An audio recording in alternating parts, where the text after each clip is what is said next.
Hey kids, it's time to get some SML podcast all up in that.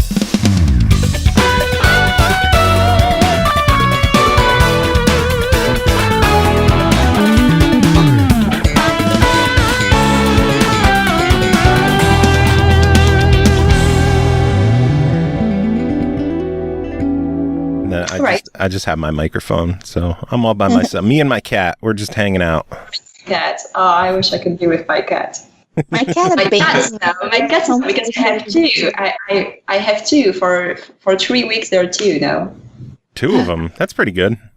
But the baby cat is just horrible. It's just keep. Yeah, it's just like evil. You know, I can't sleep anymore, and the other cat is just completely like when in his eyes I can see, "Mommy, why did you do that? Why did you bring me home?" How many scratches do you have on your arms from the kitten? I got a lot, but it's my legs because the kitty is just she likes to climb on jeans. But when you don't have your jeans off, she tries. It's just like, oh. Oh man. Gabriel was the same way when we got him. He was just like, oh my God, legs. And up you go. And you just have blood running down your legs because he was a brutal little monster. Exactly. He's fine now. Yeah, it's going to be better. I love cats. All right, the guys are watching me like, cat again. Thank you, Sophie. Thank you. See, they could look at you weird, but I'm the idiot with 8 cats. So I'm the real problem here. Okay, so you're the weirdo. I'm just the cat mommy. I am very much the weirdo. I have chickens. I hoard chickens, not cats. You have chickens. Oh, but David is just fond of birds. But they birds. I have 4 chickens. Chickens are just like tiny dinosaurs, aren't they? Yes. We call them the dinos. When we're going to feed them, we go feed dinos. Chicken's cool. Like, all right. I don't even want to do an intro. I just want to keep all of this in the show. Well, I can do that just like all the time, you know. But I guess I'll do an official introduction anyway. So what's up, everyone? This is the SML podcast. I am your host, Joe. Joining me as usual, Cole Martin. How are you doing? I'm alive and kicking. Which is a positive. Maybe not kicking. I'm alive because I'm in a flare and I can't even hold my arms up, but I'm okay. It's okay. I believe in you. I believe that you can make it through this. I'm going to live. And it's at least we've got some laughs to live through. So indeed, I'm sure this is going to be a pretty good episode. As you've already heard, we've got 3 guests joining us from Fishing Cactus: Sophie, David, Fabrice. How are you doing today? Hello. Hey. We're doing great. We're exhausted, but doing great. Why are you exhausted? Because of the launch, of course, and just like I worked so much and a lot of pressure. And yesterday, I think that just my blood pressure goes so high that my vision was completely blurry. Oh no! So, are you trying to tell us that you just launched a game? Sorry? Are you trying to tell us that you just launched a game? Yeah, yesterday. Ooh. What game did you launch? What kind of podcast is this? What kind of interview? Shift Quantum, that sounds like a fantastic, interesting game. Why don't you tell us about the game? Sure. And do you want to do it, guys? Or just like, they're just like, they are just watching me like, just keep going. You're doing great. Just do it yourself. They're not here to actually talk. They're just here to watch you. Yeah, they're just like, that's exactly what they do, and they just nod to say, yeah. Yeah, so Shift Quantum is a puzzle platformer with a little bit of action. That's just like jumping, not just like, I think that puzzle is just the important word in it. And it's very, very special. It's hard to explain because it has this very special mechanic that it's called shift. And when you shift, basically what happens is that the matter becomes air, and what was air becomes matter. I don't know, game designers. Can someone explain it with real words? It's much more easier to understand with a visual than to explain it by words. But yeah, the whole screen and the whole level is shifted and inverted at 180 degrees. And character shifts through the matter. Through the matter. But it's easy to understand when you see it because the world is in black and white. So when you start, the ground is black. All the blocks that define the levels or that make the level are black.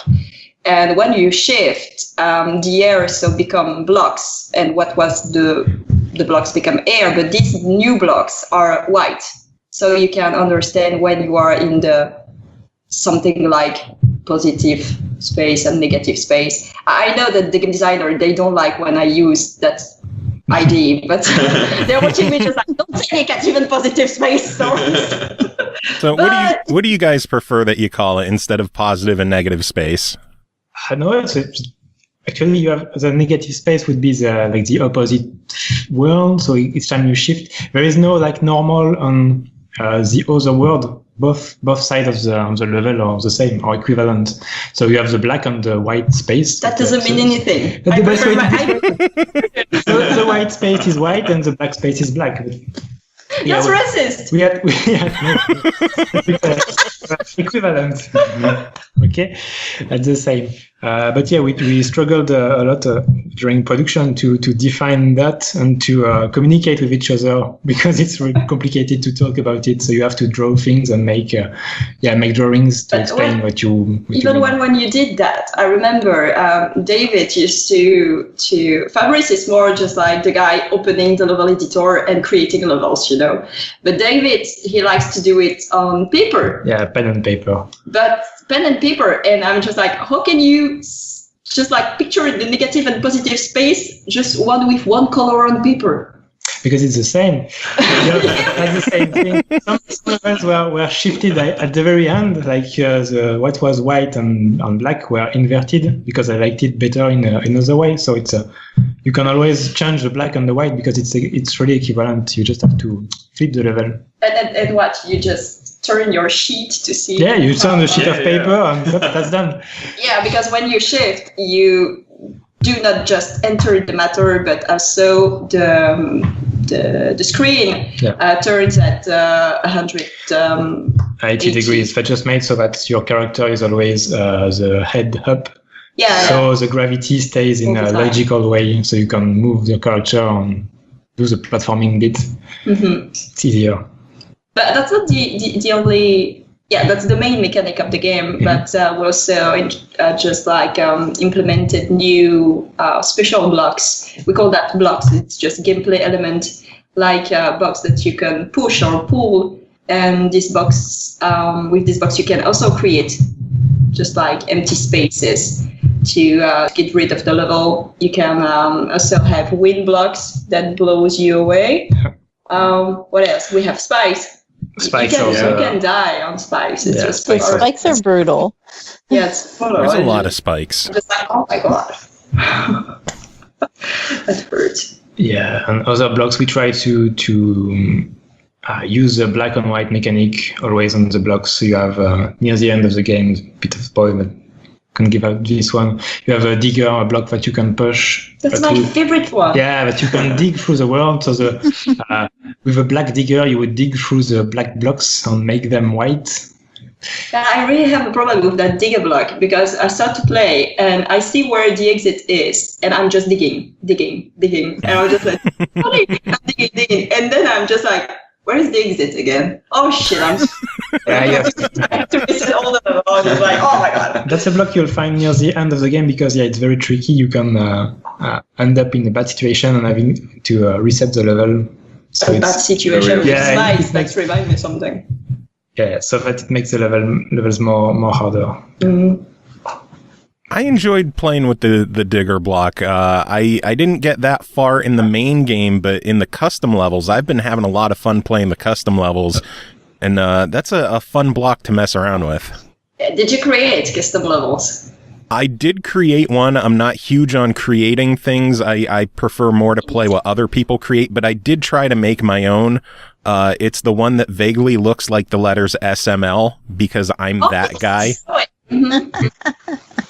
I saw it, and they uploaded mine because when you submit a level, there's a human process behind it. So someone here at Fishing Cactus will have to approve your level to make sure that there's not sexual content or something offensive in it.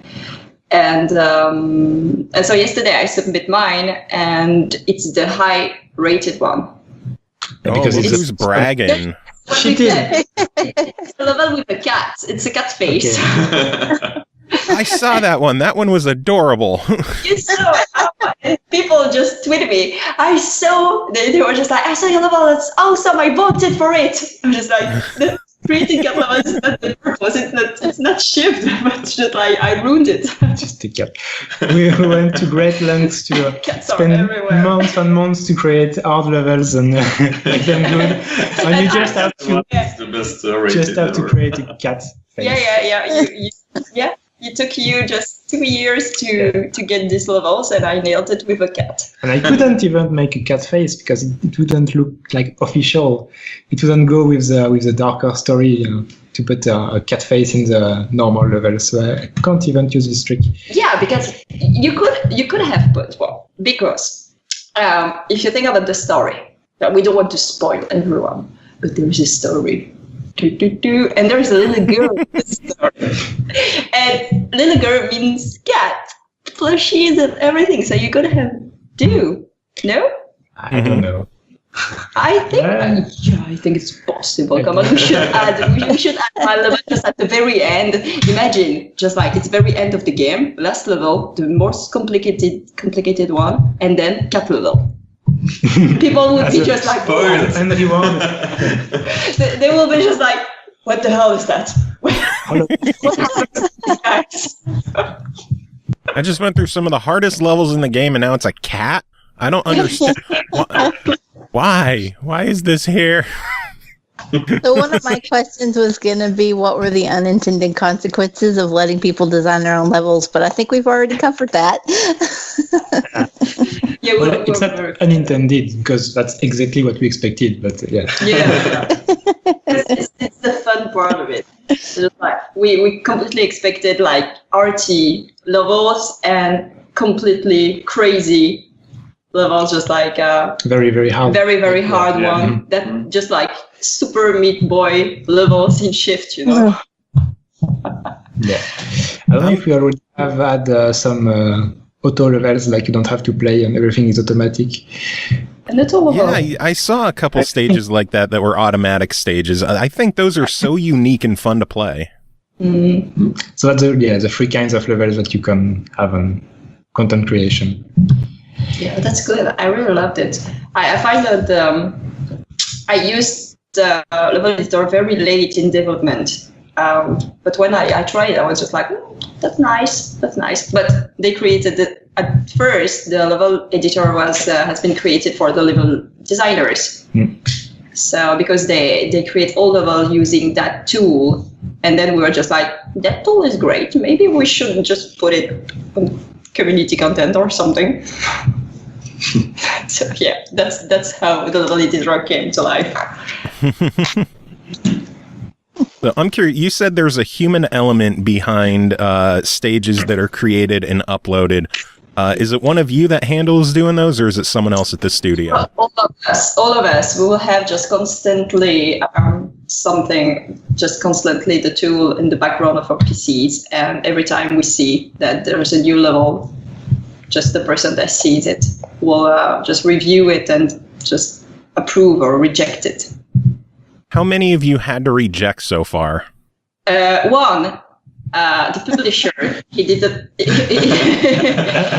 publisher created a business just for fun. You could say that it was of the validation process. Yeah, but I have to say it wasn't me, because everybody in the studio blamed me. I was just like, no, it's not me. And I asked the publisher, I was just like, yeah, it was me. Oh, thank you. Can you tell the guy, because everyone is blaming me? And he was just like, oh no, I won't say anything, and I won't I will just let the studio blame you because it's just so cool.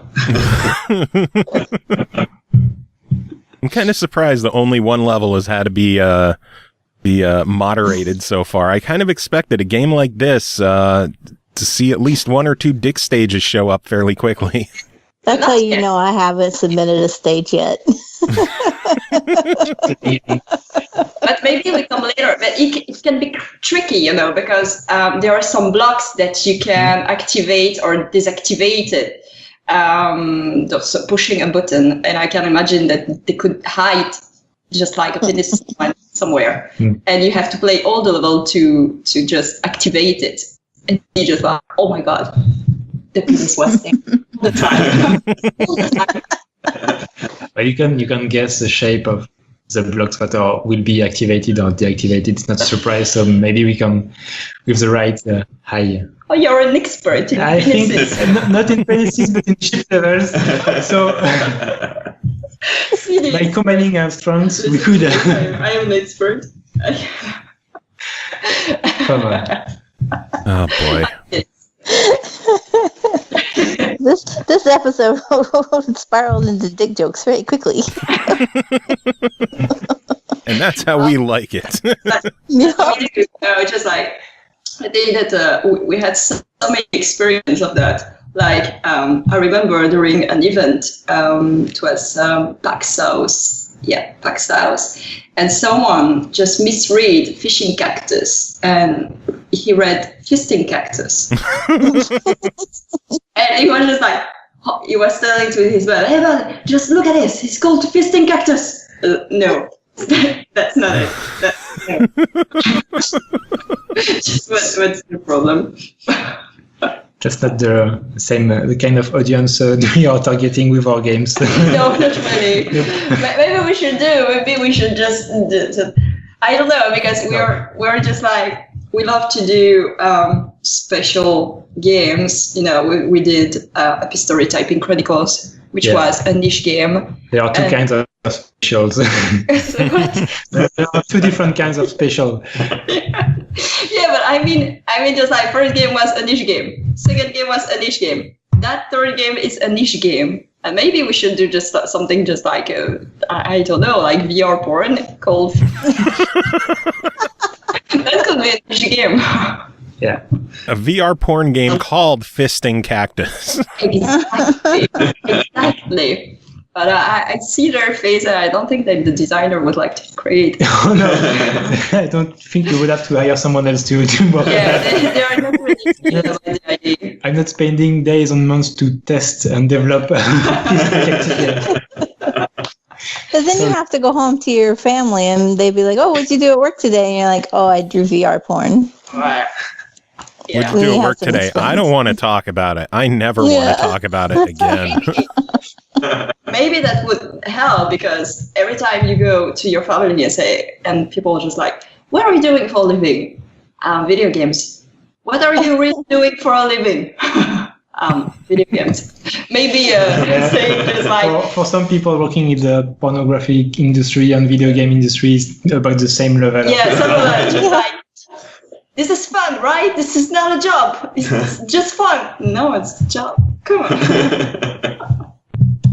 Oh my lord! All the time, and just like sometimes I know that all my colleagues had at once the same problem when you are just like in a very intense conversation with all your friends, and they are just like talking about job and how hard it is, and then they are just like, oh, I'm sorry, you can't understand that because we have real jobs, and you're just like, mine is real too. What?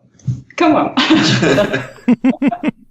I think that they picture us just like playing all day. Yeah. You mean you don't? Videos on YouTube. You don't spend all day making cat levels? I could. I feel bad, but my boss will be just behind me, just, what are you doing? Community content? Okay, all right. Yes, very clearly. I am making these for community content, and I am not making them solely for my own enjoyment. Exactly. There's always a workaround. She's just like bullshit. What are your daily duties at the studio? What are your positions at the studio? Do you want to start? Okay, I'm starting. No, yeah, start. Okay, I start. So I'm in charge of communication, and so doing a little bit marketing and community management and PR and everything related to communication. It's me. And but I'm just like, I don't know how, but sometimes I'll help by testing and giving ideas and making coffee. Making coffee, doing making fruit salad. I don't know, doing graphics things. I don't know. I think that I'm just like a toolbox or something. It's me. I can do anything. Just ask me. I can do anything. So this is basically what I do. Yeah, we're doing a lot of different things actually because because we small don't have studio. Yes, we have just small studio and small team, so you have a lot of different jobs at the same time. Yeah. So on shift, I and Fabrice the same. We were mostly level designers, so building the levels for the game. So that goes for sometimes you are just making a level, like Sophie said, I like pen and paper and stuff like that. And some other time you are just trying to build at a macro scale to put all the levels in the right order of difficulty so that it tells some kind of story, try to build everything. And some other time it's mostly game design and trying prototyping stuff and trying different mechanics. Different blocks. We define the curve of the jump, for example, to be sure that's the feeling we want. Some funny things like that. Depends on the stage of the project. Like near the end, you are mostly testing your levels, and at the beginning, we are making fake levels to try different kinds of blocks to check if there would be fun to integrate in the game or not. Before the block is already created in the game, you're trying to think ahead of how it will play with the other blocks to try if it's worth it or not to put it in the game. Yeah, I remember at the very beginning of the project, we had like 100 block.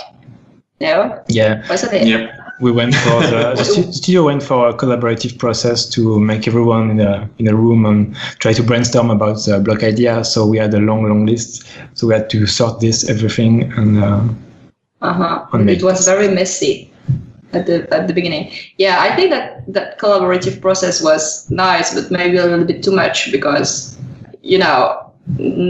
just like it's the job to be a game designer, and I don't think that everybody can do it.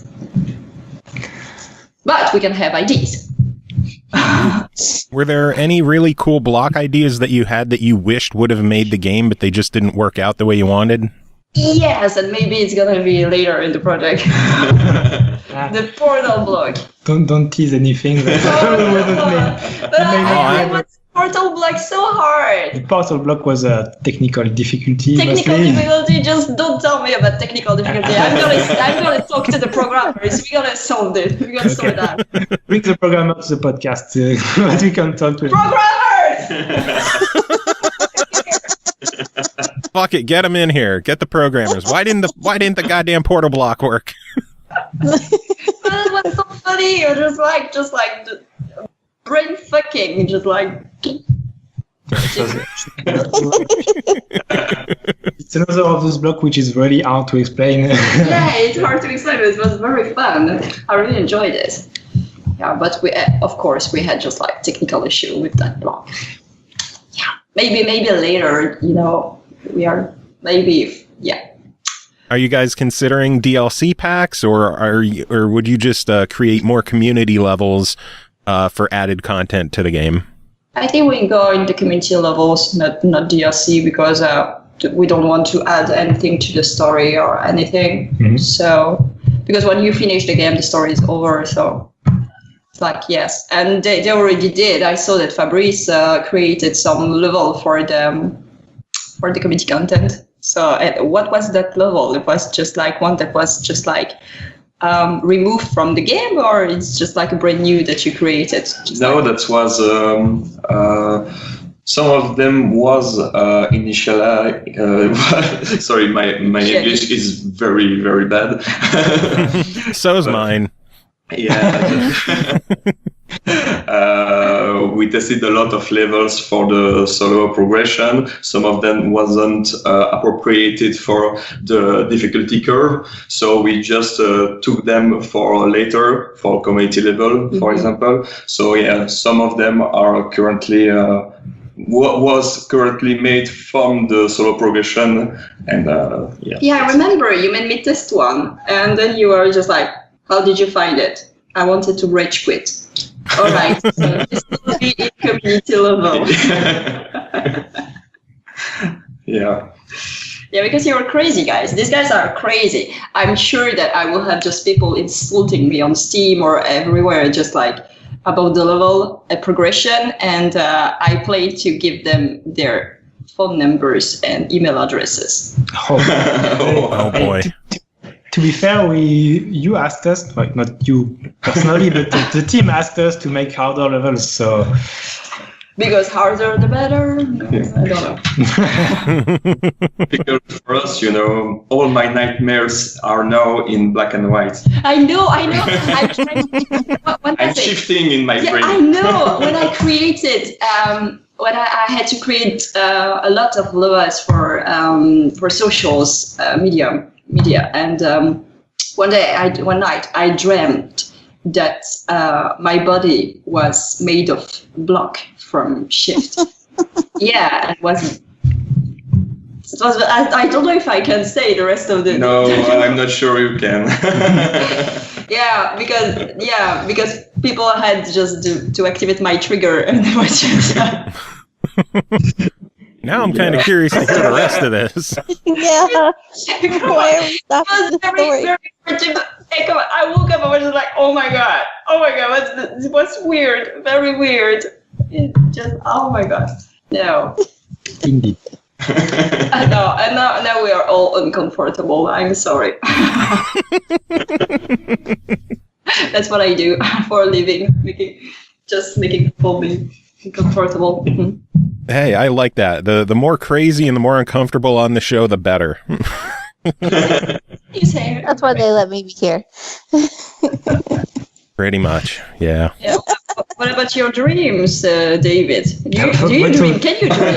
Because I'm sure. So now it's a podcast about dreams. So Yeah, everyone is telling his dreams. they have to picture. They have to know us and to know the level designer of the game. And I know that Fabrice is a human being.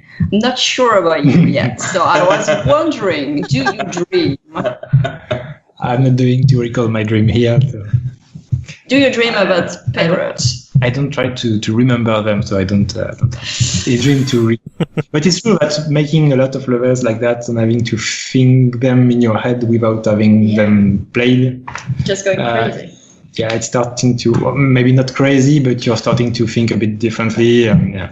For some time, so thinking differently. When you see That's people, you're shifting. It's weird in to your explain head. it, yeah.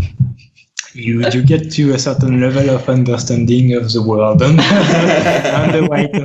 Oh my god! Everything is connected now. As long as it's black, white, and within a grid. Yeah. We see in black and white. And I just like a question that I had last week was the artist of Shift. So for only 2 years he worked on a black and white game, and now he's on other production, which is just fully colorful world. I'm just like, it could be just, I'm sure it is just like hard for him to do it.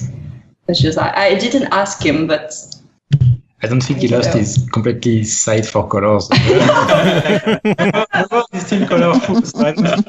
That's not it, but I don't know. And I don't know. It's not like just like cooking pasta for a year and then you have to cook pancakes and you can't do it anymore.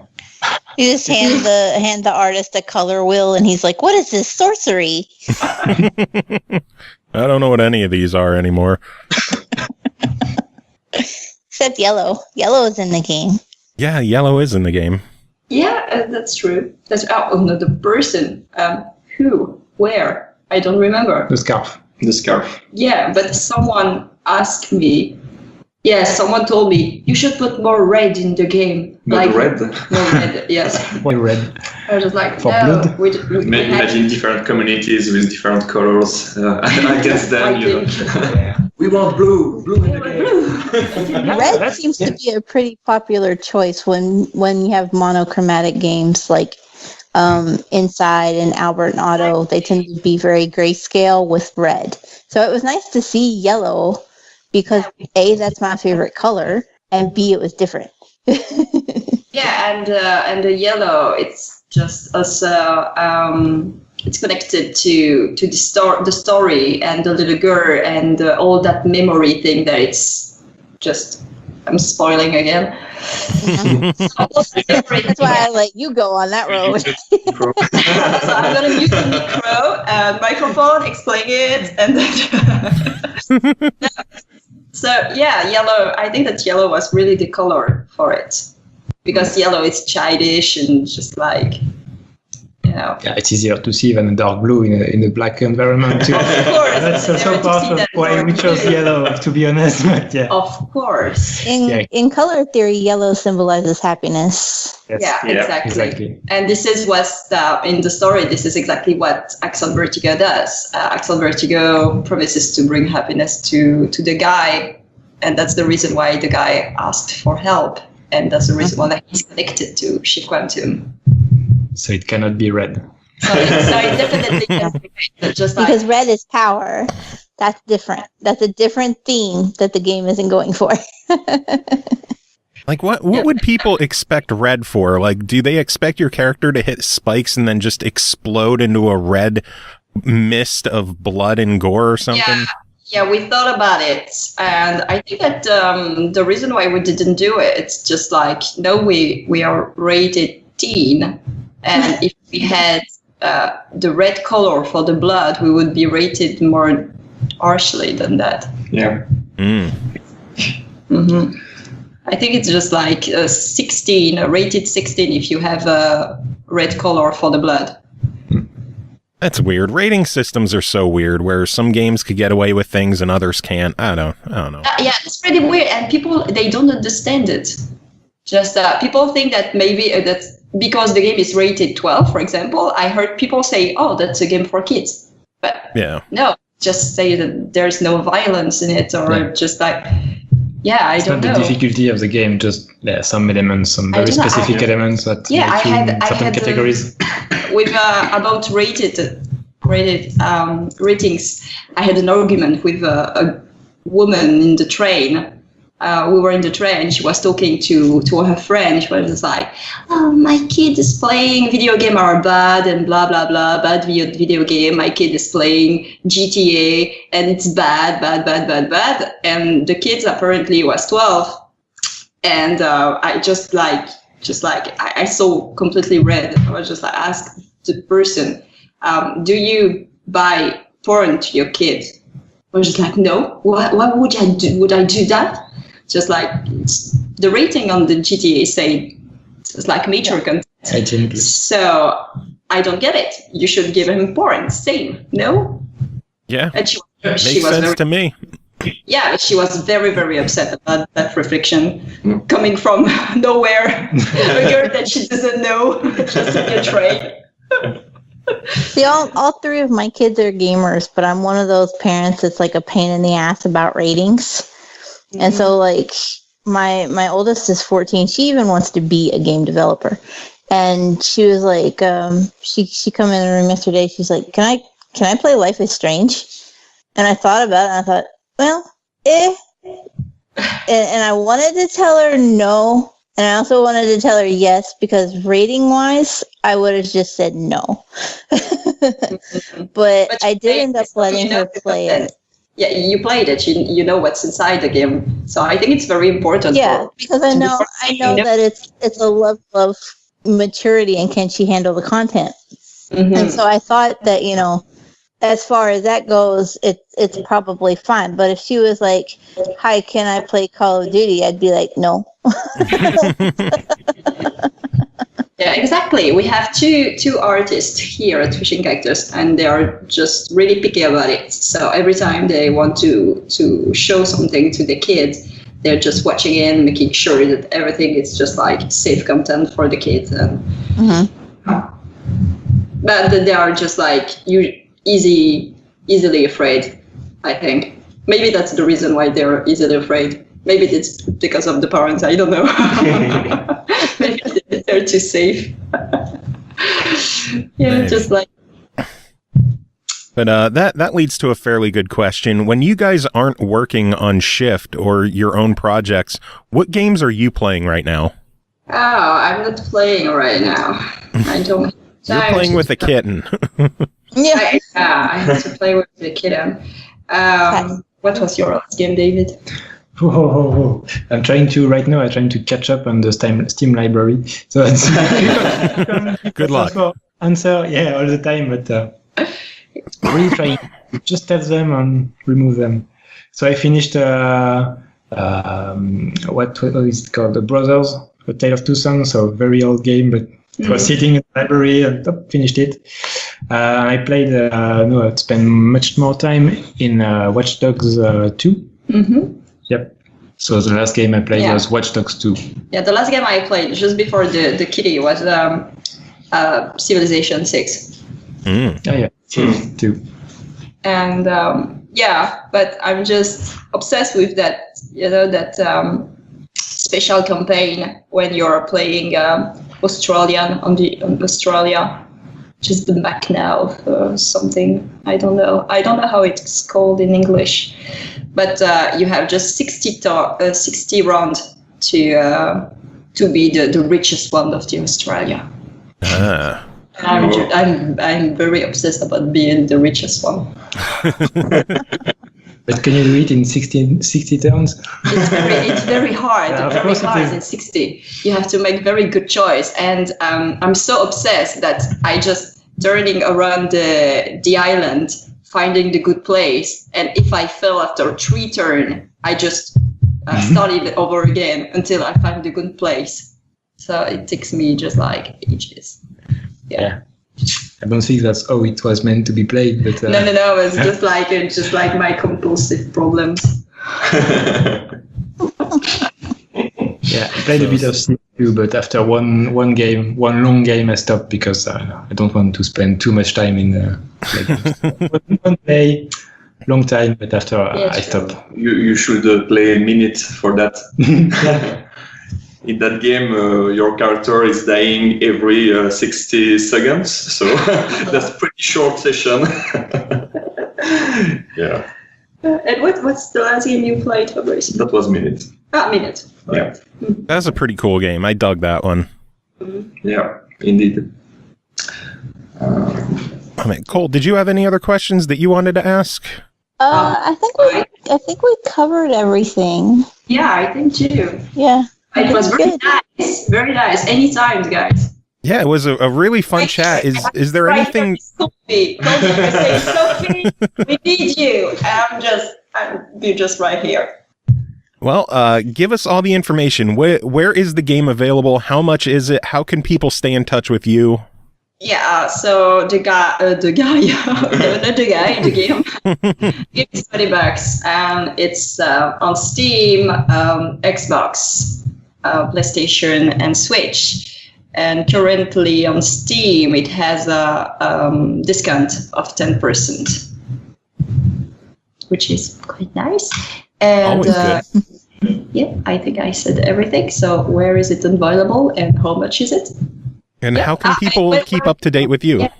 We have a Discord. We have a Discord channel, and we're all just very active on it. So people can just drop by and ask questions, and if they have problems with the game or they would like to have more information about our next games, they can join us, and we are just like, we're always on it. So we always are, all day. I'm on it all day. It's almost like it's your job. Yeah. That sounds like a job. That's a good excuse. It's my job. I have to be on Discord all day, every day. No, someone just complain one day. So I'm just like, yeah, and Sophie is all the time on Facebook. It's Yes. your job. You have to be. What did you try to say? Try again. Oh, man. Well, Fabrice, David, Sophie, it's been fantastic having you on the show chatting about Shift. Everyone else, stick around. We're going to take a quick break. We'll be back with more show. Did you guys have any final words to wrap this up?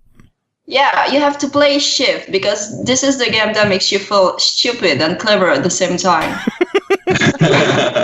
And send us some levels. Yeah, and because you have to buy it because I have to feed my kittens.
What's up, everyone? This is the SML podcast. No, God damn it, we already did this part. That's how long of a day this has been. So welcome back, everyone. We're still here. Yeah.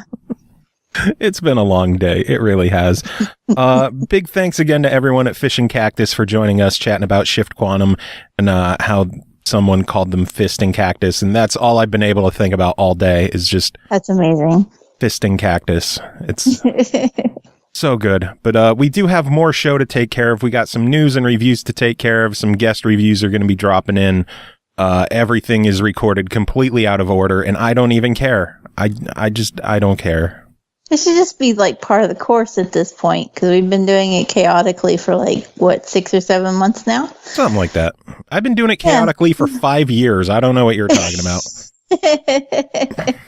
It's the same thing.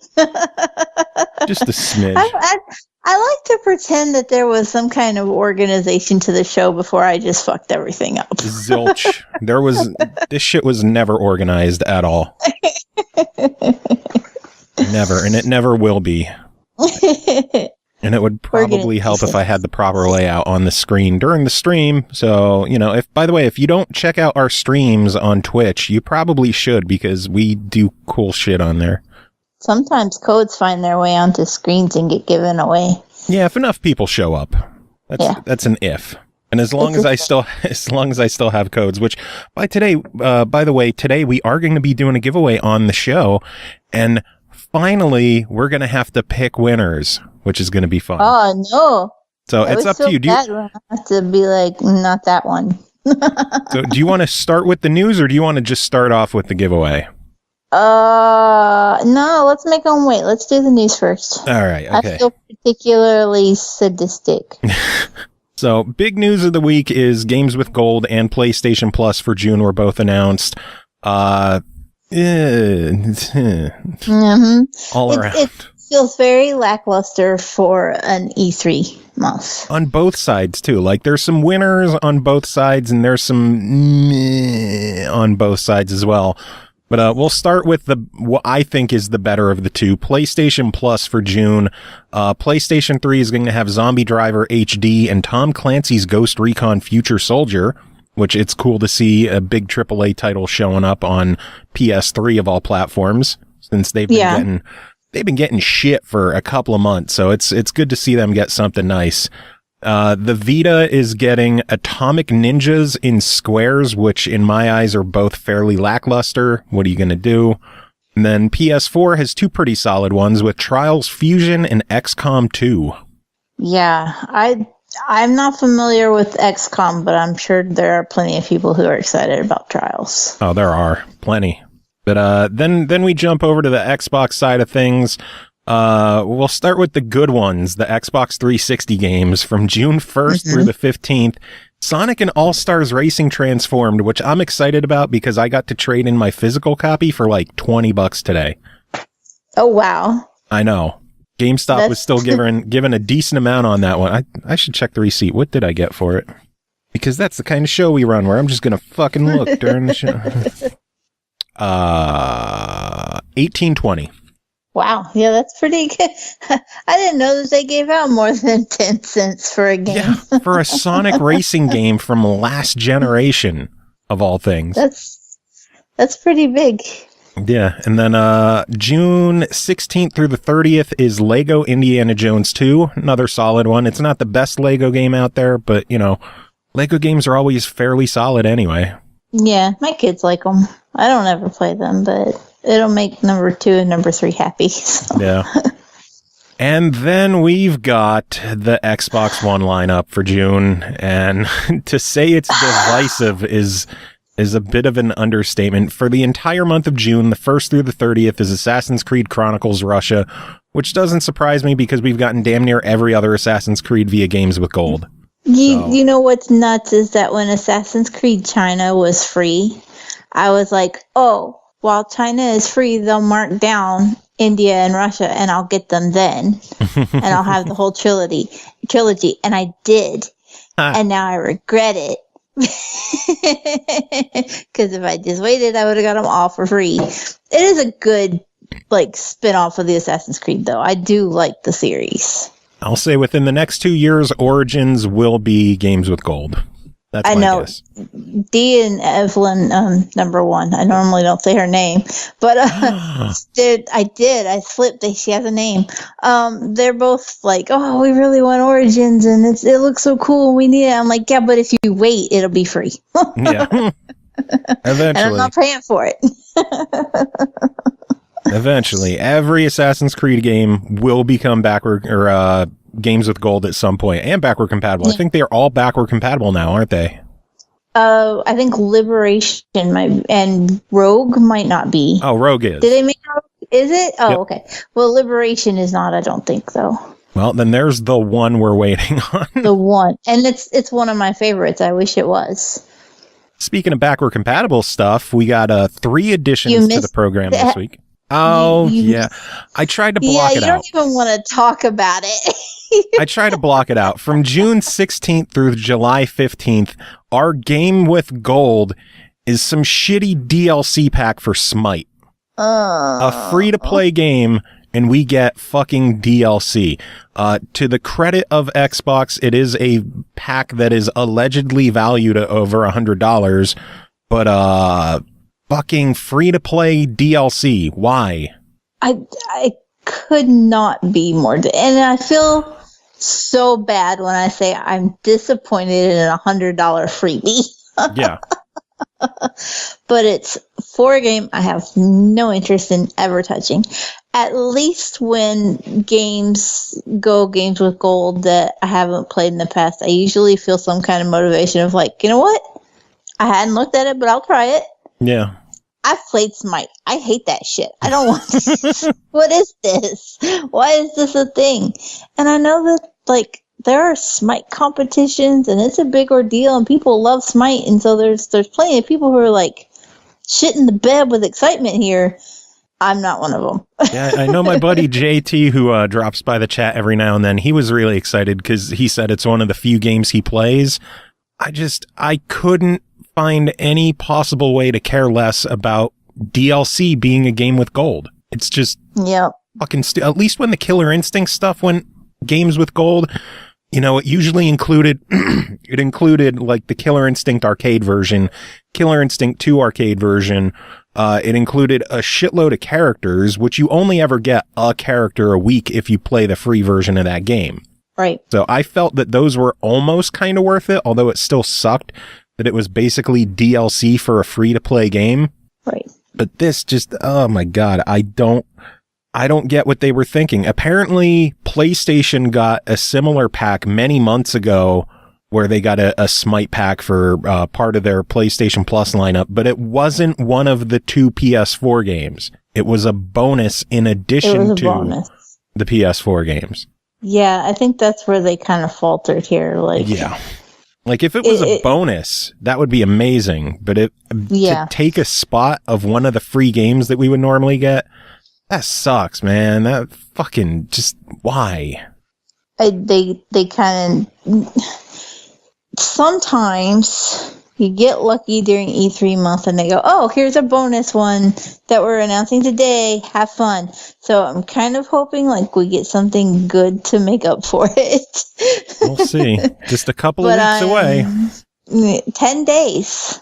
Well, from when we're recording. Sorry to whoever listens to this later. Yeah. Actually, I say sorry. Later. Your future listener is a lucky son of a bitch because then they're going to be like, but it's only like 3 days away. And either that or they'll change their calendar and be like, they said it was 10 days. Those lying bastards. I hope nobody relies on us so as their sole news source. Oh, I hope no one ever relies on us for anything. That would be a huge mistake on their part. But yeah, fucking games with gold for June is pretty big letdown. Pretty big bummer. Yeah, I agree. At least Sonic is awesome. Does that have online? Yes. Yes. Is the servers up? As far as I know, they should be. Are hard. It's been a long day. I can't word. That's one of the biggest things. Like I've heard people talking, like bickering back and forth over whether it had online and whether or not there were even servers for it. So if it has online and the servers are up, that's pretty good. Yeah, as far as I remember, it does. So.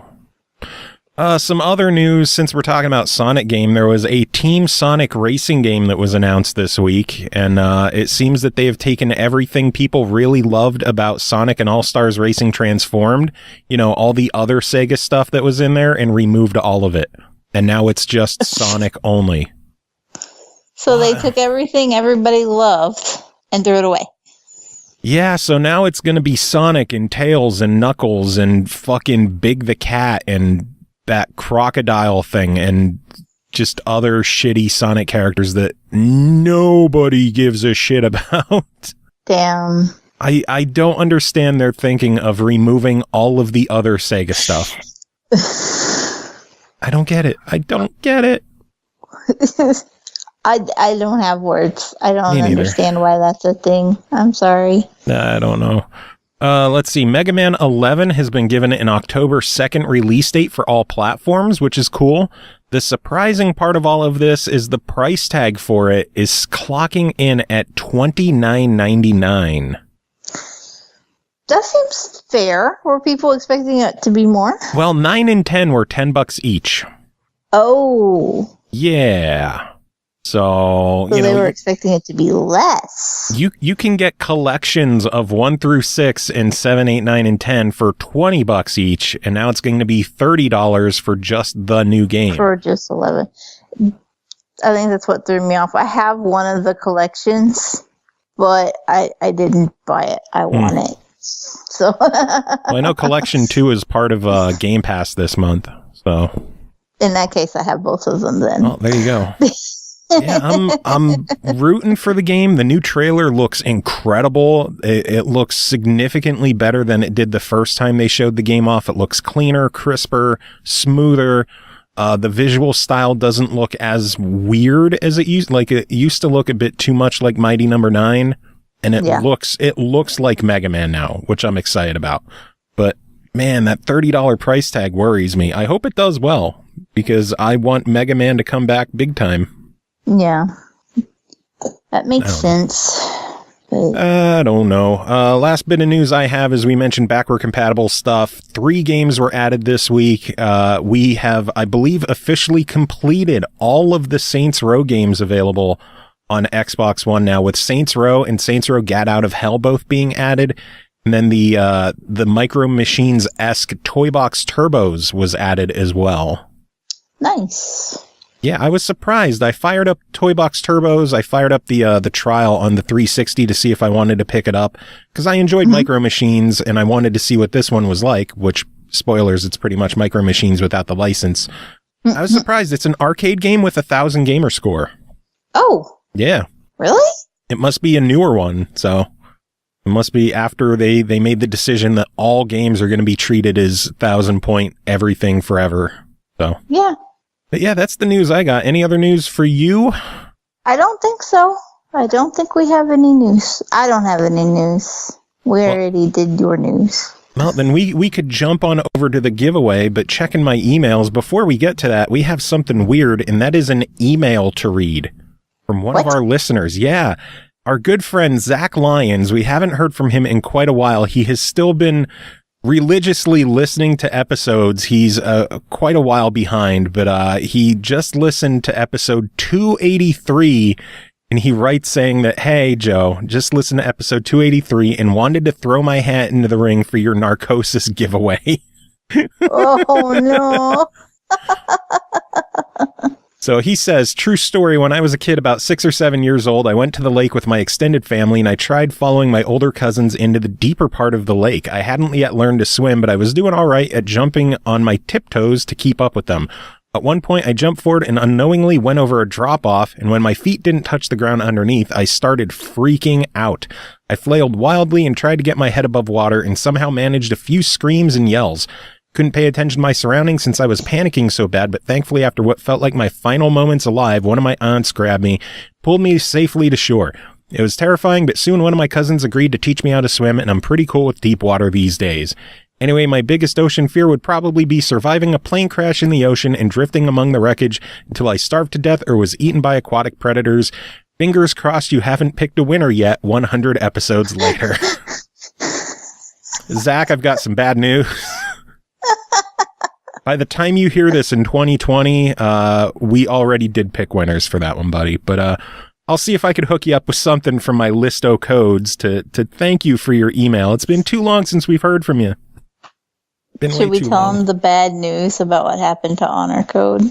I mean, I think we've covered it on the show, but yeah, we won't be able to hook you up with a copy of Narcosis because Honor Code closed down. Apparently, the game just didn't perform well enough for them, and they had to shut her down and move on with life. So, bummer to hear. Rip. Anyway, They giveaway forgot time. Hammy. Yeah, Hammy. Poor Hammy. No, not Hammy. Actual giveaway time. Let us move to this. We have 3 copies of Emily Wants to Play 2 available to give away. And we have 1, 2, 3, 4, 5, 8 entries. Okay, hold on, wait. I gotta make notes. Yeah, this one is gonna require notes. So let me know when you are ready to go. What was the prompts? Just why you wanted the game. Oh. Easy one. Okay. You didn't want to, make them tell terrible stories about haunted dolls in their childhood or anything? Yeah, it was a last minute kind of thing. Can I tell a horrible story about a haunted doll in my childhood? Yes, go for it. So when I was a kid, the horror movies, Chucky and all those were things, the Child's Play movies. And so one night my sister broke down, and after a whole bunch of begging, she rented Child's Play and let us watch it. At the time, my nieces were visiting. I say my nieces, there's not a huge gap between me and my nieces. I was the youngest in my family, and so like I was closer in age to my nieces than I was to my siblings. And one of my nieces was there, and she was, oh Lord, I was maybe 10 or 11, and she was about 3 years younger. And me and her didn't get along at all. So after we watched that Child's Play movie and they went to bed, and I had this great big doll that my brother had sent me for my birthday. And if you push the button on the back, it walked and sang in French. And so I got that doll out, and I used some tape to put a butter knife in its hand. And I set it at the end of her bed, and I pushed the button and got it started singing, and then ran out of the room. Oh, God. And she woke up, and she was trying to climb over her bed, the headboard and stuff, to get away from that doll. It was hilarious, and I was a horrible child. Yeah, that sounds pretty evil. It was amazing. Well, now it's time to hear from people who don't have creepy childhood doll stories, but they do want to win a game. So let us start off. They will have a creepy childhood doll story when they're done with the game. Maybe they might. But our first email is from Ralph Wunsch. Hopefully I'm saying that right. Who says, I want to win Emily Wants to Play 2 on Xbox One because I love horror games and contests. Thanks so much for the chance. Cheers. Short and sweet. Loves horror and contests. That's somebody after my heart right there. Next one. Next one is from Jorge Arias, who says, thanks for the opportunity, guys. I want to win because I love horror games, and I never played Emily Wants to Play game, and I would like to give it a lot of hours. Anyway, thanks for all, guys. So, loves horror again. And hasn't played with Emily. Oh, boy. All right, next one we have from Oroto D'Amato, a familiar name. Let's see. Holy smokes, Scoob. I was here drinking my coffee, chilling, and you tell me I got 4 hours to send an email? That's some adrenaline pumping into my veins. Anyhow, well, gee, Mr. SML, I don't know why I'm doing this to myself after Emily 1 scared the living crap out of me, and we both know how many poop stories I got as it is. Oh, you. But asking me if I want to answer the call to this new adventure? Yes, I do. Being scared ain't nice, it's actually quite uncomfy, but there's something about being uncomfortable that I admire, and that is controlling when you're uncomfortable. Sucks when you're in a situation you have no control over and things go bad, but if you're seeking that, then it's okay, and I like that in a weird way. Also, my sleep schedule's all kind of fucked up, and I'm up until 5 a.m. most days recently, so it seems like a good time to shit my pants. I'll even keep my bottle of Johnny Walker Red Label Second Harvest with me, and by Second Harvest, you know what I mean, right? No. I don't know what you mean. So Oroto wants to shit self. That's what they said. Next email's from Michael Barodi, who says, well, it's not just Emily that wants to play, Swizzlers wants to play. Haha. I can say that this is a scary looking game. I can say that and say that if and when I stream it, I think I will scream. I may say fuck a few times more than I normally would. Remind me to set the stream to 18 plus. I hope I get picked so you can watch me screaming away like a very little girl who like a little girl would while playing this game. And a quick thanks to Royal Sefton, who just followed us in chat. How you doing, buddy? Oh. How you doing, buddy? I'm sorry you make questionable decisions, but thanks for the follow. I'm glad he's following. He does enough reviews for us. It's about goddamn time. So Michael Barodi wants to say fuck. So Same. Brian Martinez says, I'd love to have a copy of Emily Wants to Play 2. Huge fan of horror games. Actually had a blast playing the first one. Got all the achievements. Have been itching for the second one ever since it was announced. Thanks for the chance. Loves horror. Wants achievements. Same. Next one from Nathan Ashton, who says, I want to win because I love scaring the shit out of my wife with horror games such as this. I made her watch me attempt to play through the first one and she couldn't deal with it. She had nightmares about that clown. What a wimp. So wants to scare wife or wants to make wife shit. A lot of poop. Next one from John Prodlau, who says, Dear SML Podcast, I want to play Emily Wants to Play 2. Can I play it in the dark? Could I play it for a lark? Is it scary like they say? If you don't know how to play, do you think there is a chance that it might make me shit my pants? If things do not turn out right, can I still sleep at night? Are achievements 0 and 5 if I try to stay alive? Of course, it is more fun if achievements end in 1. To SML we go. It's time to start the show. No more fucking round. More cool games to be found. Their reviews are the best. Cool games to buy and quest.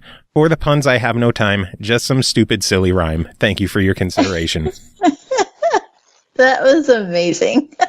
That was, I think we've got an easy winner right there. Yeah. I'm just marking that down as a win already. I want to put that on a t-shirt. Well, you can print your own shirts. Man, what is with my throat tonight? Oh, it's fucking every episode it happens to me. That's what happens when I talk for 7 hours in a day. Next email from Latino Heat, who says, Good evening to the SML podcast. Me being a huge fan of horror and scary games, playing games like Outlast and Friday the 13th, which had me nearly having premature diarrhea, brings me to this scary franchise Emily Wants to Play. I was able to play the first one. I must say, had my hair standing up throughout the whole game, scared shitless, especially with the clown spooking me the hell out. I must say it's one stressful, spooky game, which leads me, if given the opportunity, I'll be able to continue my own personal spook fest if given the opportunity. Thanks so much for the opportunity. So, wants to be scared. So we had an easy win, and now we have a whole bunch of other ones. Ralph loves horror and contests. Jorge loves horror and hasn't gotten to play with Emily yet. Aroto wants to shit himself. Michael wants to say fuck a lot. Brian loves horror and wants achievements. Nathan wants to scare his wife, and Latino wants to be scared. So a lot of people want to be scared. As a horror aficionado who has a spouse that hates horror, I can't support scaring your spouse unwillingly. So sorry. I think I want to give one to Jorge just because he hasn't played an Emily Wants to Play game yet. And I think it'd be a good way to welcome him to the franchise. On the flip side, though, Brian has 1K'd the first, so he kind of... I'm curious if he could 1K the second. Well, there's one more winner, so that's your call. On the other side, I kind of want to see Swizzler scream like a girl. Can we flip a coin? Where's that Gears of War coin that I've lost to before? The Gears coaster. Oh, God. Yeah. I haven't done this in a while. I'm not going to move the camera to do it all, but I will flip the coaster. Heads with the Gears logo is going to be for Michael, and tails without it is going to be for Brian. Okay. And we've got tails, so it goes to Brian. All right. But he has to 1K it, or I'm going to be mad. All right. I'm not going to be mad, but I want to see somebody 1K. So Brian, Jorge, and John, you are our 3 winners. Congrats on being the winners, and hopefully you all enjoy shitting yourselves. I think we started a horrible precedent with this shit. I'm blaming Aroto for that. I think I liked it better when people tried to woo me with the term plethora. Oh, God. Maybe next time. Right. Also, No Pulse is apparently making fun of how I say horror because it sounded like whore. Well, maybe you're a fan of both. I'm down. I don't judge. It's 2018. Oh, man. Anyway, let's jump to the reviews. This has been a long episode the way it is, so let's just jump into these. First game to talk about is called Die For Valhalla, developed and published by Monster Couch, released May 29th on Switch, PC, PS4, May 30th on Xbox One for $11.99. In the land of Vikings, a monstrous portal has opened. The Great Old One is plotting to take over the world. Chaos spreads far and wide, and the party's just getting started. Novice Valkyries, along with their new mysterious friends, set out to save the world. What could possibly go wrong? Cole, tell us what went wrong. Well, it's a roguelike, and so going wrong is permadeath. Nice. So I tried not to go wrong, if at all. And I'm actually going to say, before I get into everything else, that in 6 hours, I only died one time. I'm proud of you. Yay me.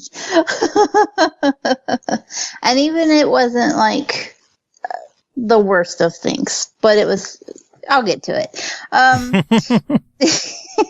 Let's back up and actually talk about what it is first. Die For Valhalla is a 2D beat 'em up.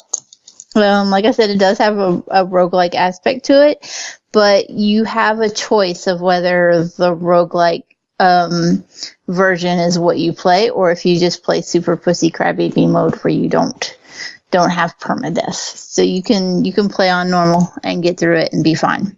I'm jumping in quick to thank Royal for his 666 biddies. Oh my. Yeah, love you, Royal. Do we have alerts for things like that? Yeah, but they don't make sounds. Oh, okay. All right, so let me try that again. 666 aside. Like I said, you can play, on normal mode and not have to deal with the roguelite aspect. But if you do like a challenge, it's there. The game starts with the player taking control of a spirit known as a Valkyrie. And you start off pretty low level. You can't do much of anything. What you really need to do is use your Valkyrie to possess things in order to get through the level and do all the beat 'em ups. So your Valkyrie can take control of inanimate traps, or, and this is what I like to do best, you can take over warriors that are on the battlefield. So there are some that are dead. There are just tombstones littered literally everywhere. And you just go up to a tombstone, and the type of warrior that is dead there is marked on the tombstone with like a sword or a shield or bow and arrow. You find the one that you want to possess, you press A couple of times to summon them, and then your Valkyrie takes over and you have control of that character instead of the Valkyrie now. Then you just proceed to walk right and smash everything.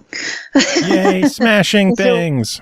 There will just be hordes of enemies, various traps, and you can, if you don't want the Valkyrie to take over a warrior, you can actually possess a trap. Use the Valkyrie to possess like a barrel and set it in between a wave of enemies, and then remove yourself from it so that you're not possessing it anymore, and it will blow up and take out the enemies. So as fun as beating the shit up out of everything is, it's also pretty fun to just randomly leave barrels around and just wait and see what happens. There are different types of warriors available for you to possess. There are, I think 13 clans. I forgot to write down the actual number, but there are different clans, each with their own strengths and weaknesses. You choose one in the beginning to start with, but you can get upgrades later on and buy the other clans as well.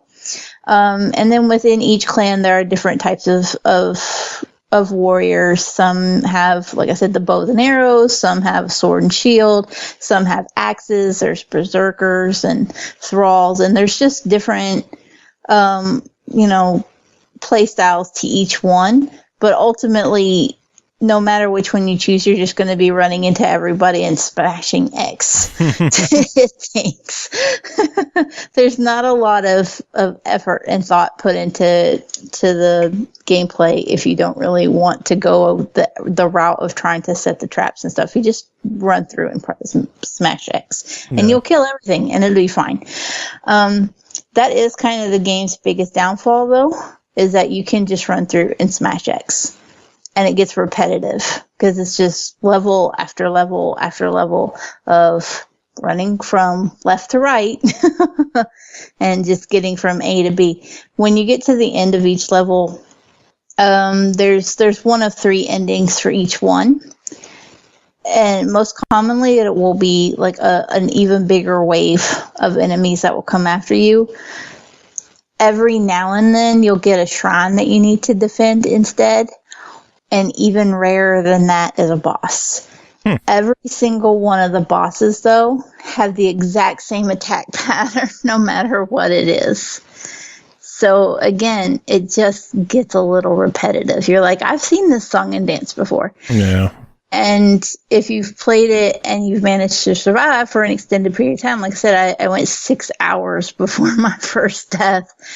And I was just kind of like, okay, I'm a little on the overpowered side, because you do get, when you kill an enemy, you get glory, and the glory goes into an XP bar, and then once you level up, you can choose to put your points into your spirit or your health or your defense or your attack, and build those up, and then you can also unlock extra perks. So I had it to a point where, like, every time I picked up glory, it damaged another enemy and gave me health, and then I got extra health for damaging the enemy. And I was just so you became a walking tank. And it was just insane. And there wasn't much in the way of a challenge. And when I did die, it was because I got distracted by a kid and I stopped playing. I thought I'd pause, but the pause was the back button and not the forward button, and that was that. That'll teach you. Then I look back and I was like, well, shit. Well, there's a 6-hour run gone. Repetition aside, $12 on this one. What do you think of it, though?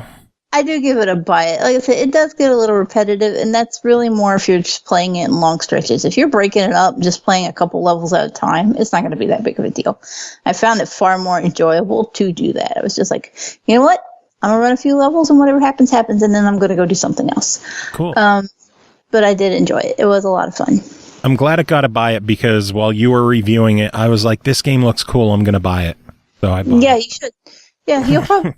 And like I said, I could easily see myself, even after I'm done with the review and everything, sitting there one day being like, I just need to smash some things. I'll play Die For Valhalla, because I'll just go smash things.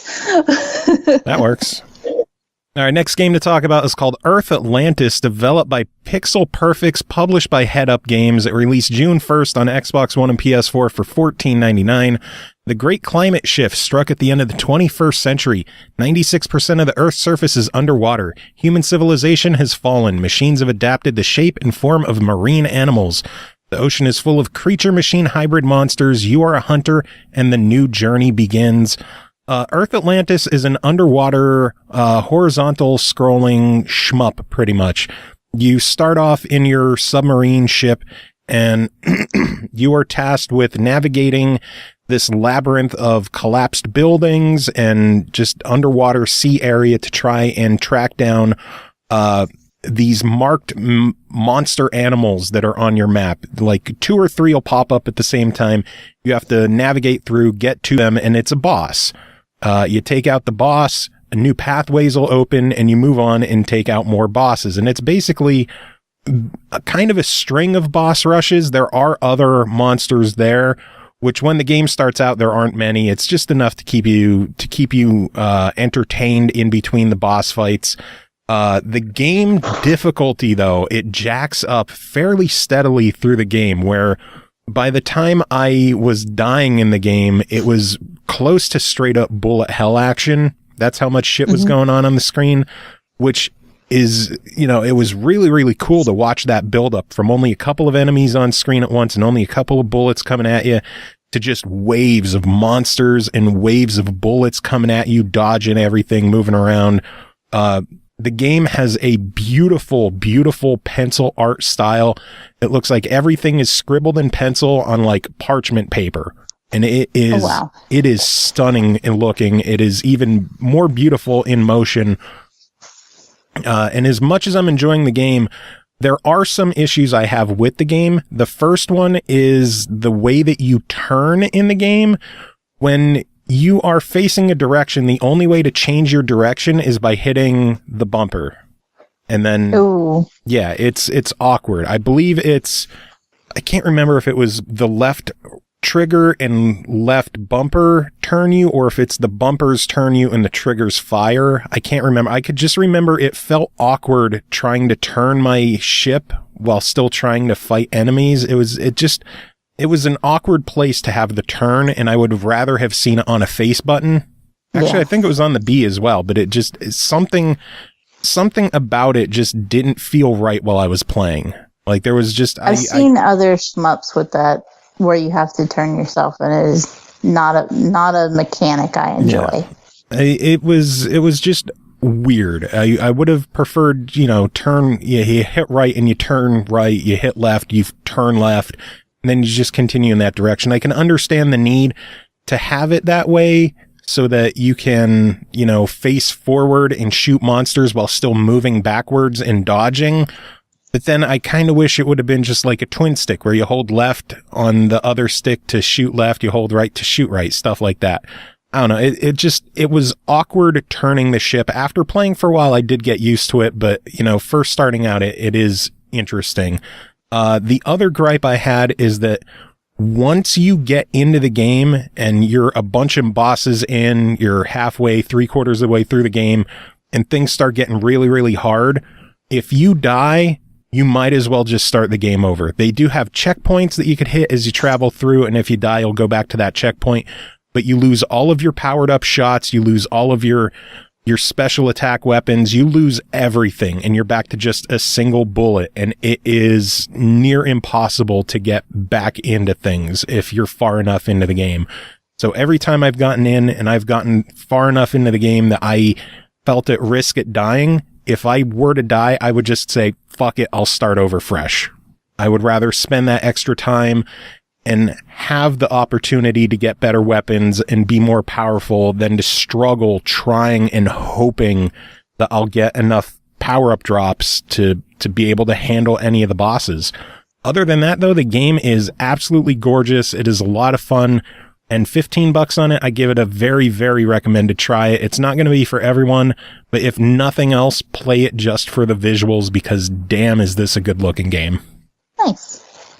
Next game is called ZAMB Redux, developed and published by Nano Games, released May 30th on Xbox One for $19.99. Exterminate hordes of biomutants created by a mad scientist. Mix and match turrets, powers, and traps to find your favorite play styles. From close combat to long-range destruction, when your buddy isn't there, go solo, switch dynamically between the characters, and power through challenges all on your own. Cole, tell us about this one. So, ZAMB is a competitive 3D cooperative. I can't read my own writing today. Cooperative 3D brawler. There are two main characters. I believe the one is pronounced Psy, and the other is Chrome. It's really meant to be played as a local co-op game, but you can play it solo. I did, and I kind of regret it. I regret playing it solo, but the AI can hang in there and will at least attack the enemies.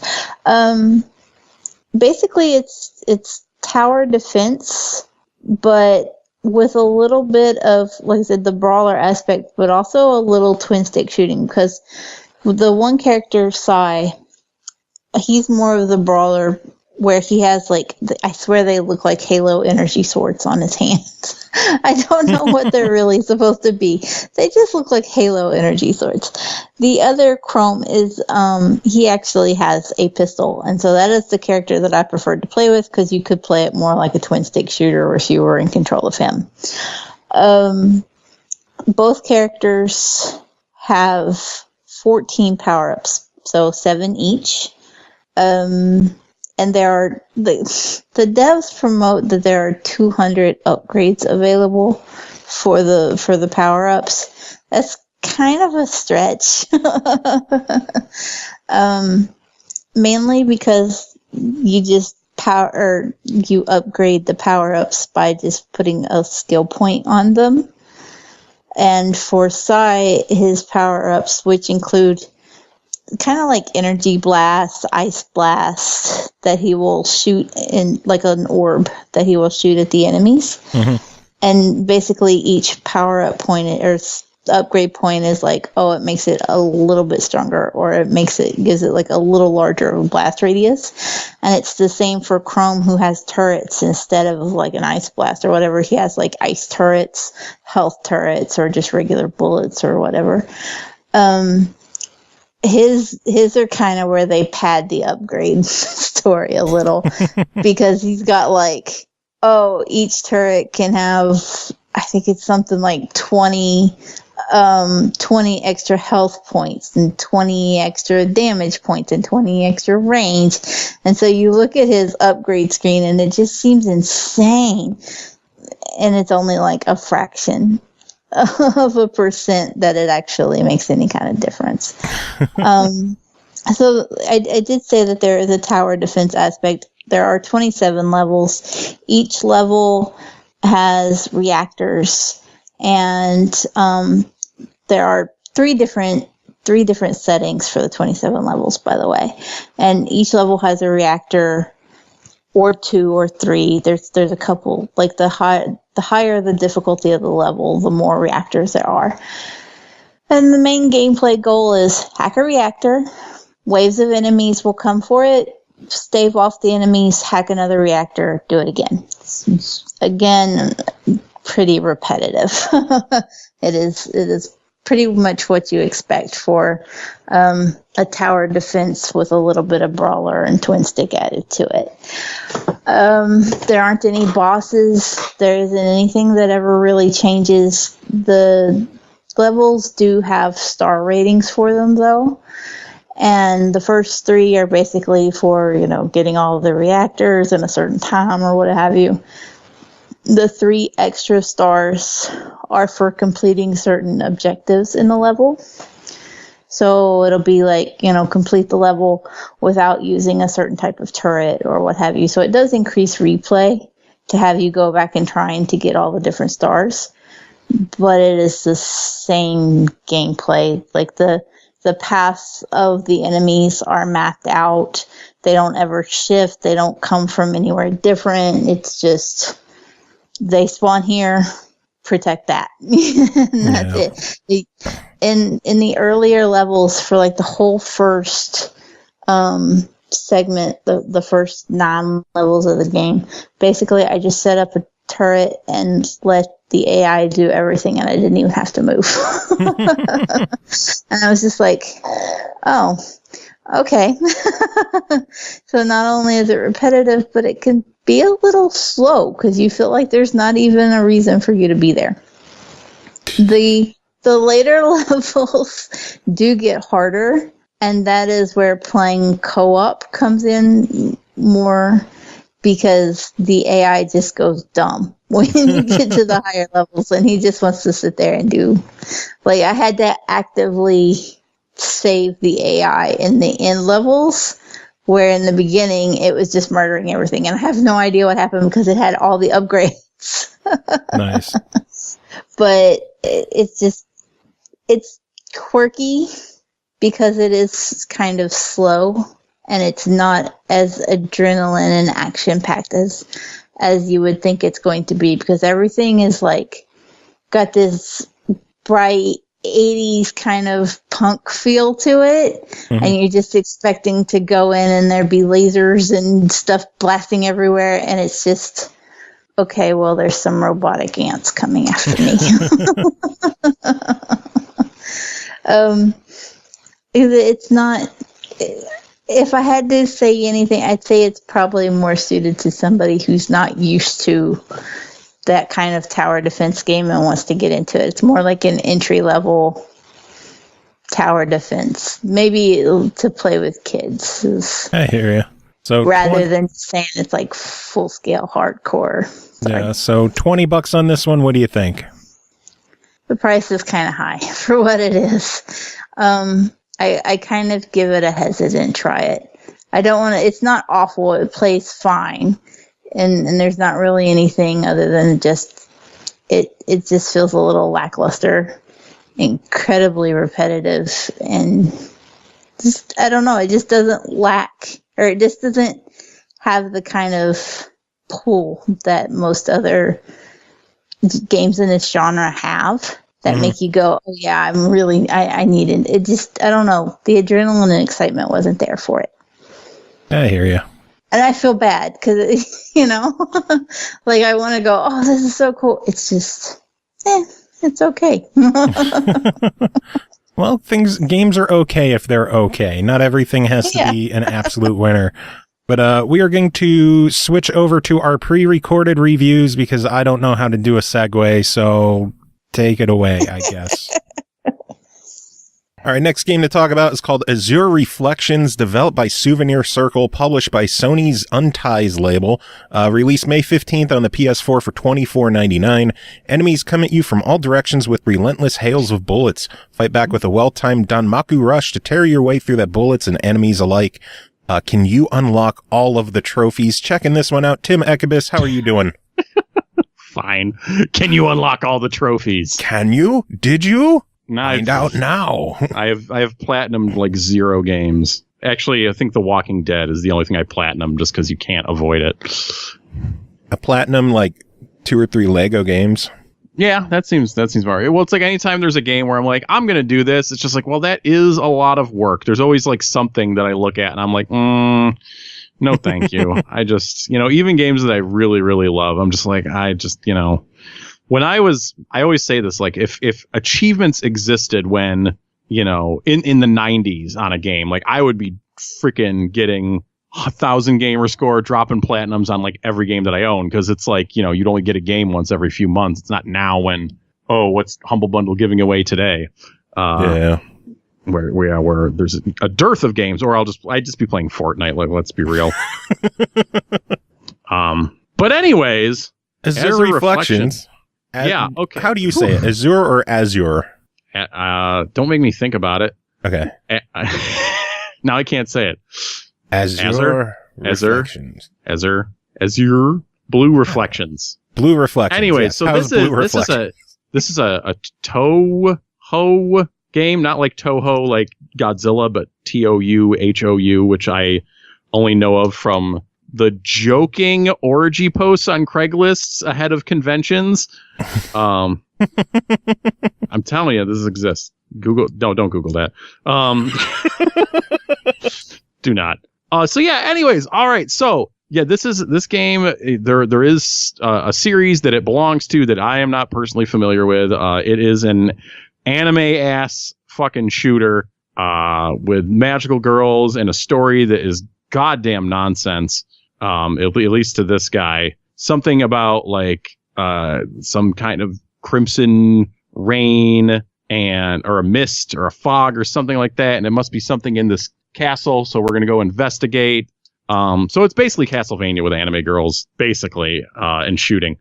You got some neat mechanics here going on in this shooter. You can shoot in both directions at the touch of a button. Enemies will sometimes come from both sides. The whole both directions thing, I don't really think it's utilized that heavily. The Dontaku rush, is like a, yeah. Well, it's like this is the thing you see in bullet hell games that acts as your shield, where used wisely will absorb a bunch of bullets in the hail of bullets coming at you, and then so you like absorb them, then you charge forward, which will destroy things, which will make you stronger depending on how much shit you've absorbed. There's spell cards which act as a board clear, and I think something else is going on with them. And there's like just a bullet clear thing where you can just mash that touchpad thing, and it whiffs all the bullets away at the expense of your P, whatever that is. Your power. Okay. I was thinking, all right, yeah. Yeah, no, not that. They're like little red power-ups, not yellow ones. So yeah, man. This game. So the way the game breaks down is you have these kind of pretty shortish, blandish levels where they throw like a few waves of little bitch enemies at you, filler enemies with like some like slightly stronger ones, but it's really centered around these boss battles when you run into another anime girl and then you have a conversation and then you fight them, and there's kind of this back and forth where they'll have like different bullet patterns and then you injure them and then you have to use the rush attack to break them, and then you sometimes will steal a spell card out of that from them if certain conditions are met, and then they'll use a spell card which has a different pattern, and there's just kind of this back and forth of like them changing patterns, you absorbing and crushing them, and then you beat them and you move on to the next level, and it kind of goes like that. And it has levels like 1 and then like 1.5 and then 2 and 2.5. Why? Weird. It seems like every half level you're going into like this void space. I don't know. Whatever. So you are supposed. Oh God, man, I don't even know where to begin. So I don't really know how you. It's tough to figure out how exactly you progress in this game. So one of the things I thought was very amusing is normal difficulty is described as like people who are good at shooters or like video games in general, and easy. Usually in easy, when a game is marked as easy, the description is like for a more casual playthrough, if you just want to enjoy the story. And this, it says, for those that are bad at shooters. If you suck, pull up here. But even then, so like there's something, it's really weird how you progress in this game, because they're like, okay, you progress through the story, you finish the story, you'll unlock more characters, because there's like 3 main characters, and then, you can play as that character and unlock, another character. But I kept getting like partway through the story, and then it would be like, okay, well, something about your spell cards, you don't have enough spell cards to continue, so you're done. We're cutting you off here. And I'm like, what? Why? I'm on easy because it was really hard on normal. I'm bad at shooters. Sorry. I just outed myself. But yeah, just to see what the I don't feel like I am bad at shooters. I'm a little offended. But so it's like, yeah, and it's just, it gets up its own ass a little bit, and like, well, I'm like, okay, well, what's going on? Because I'm breaking these girls and taking their spell cards, and it seems like I'm doing the right stuff, but then it's like, no, and it's like, well, if you just want to do this, then play on easy, but then if you want to do this, go into the tutorial and learn more about spell cards. And I'm like, man, I'm just like, what is going on here?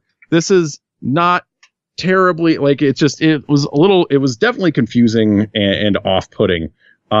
Maybe you're into that, but the thing is, like, the actual shooting, like I mentioned, they don't use the 2-side thing very much, and the levels end up kind of being short and not very memorable. It's really focused around those boss battles.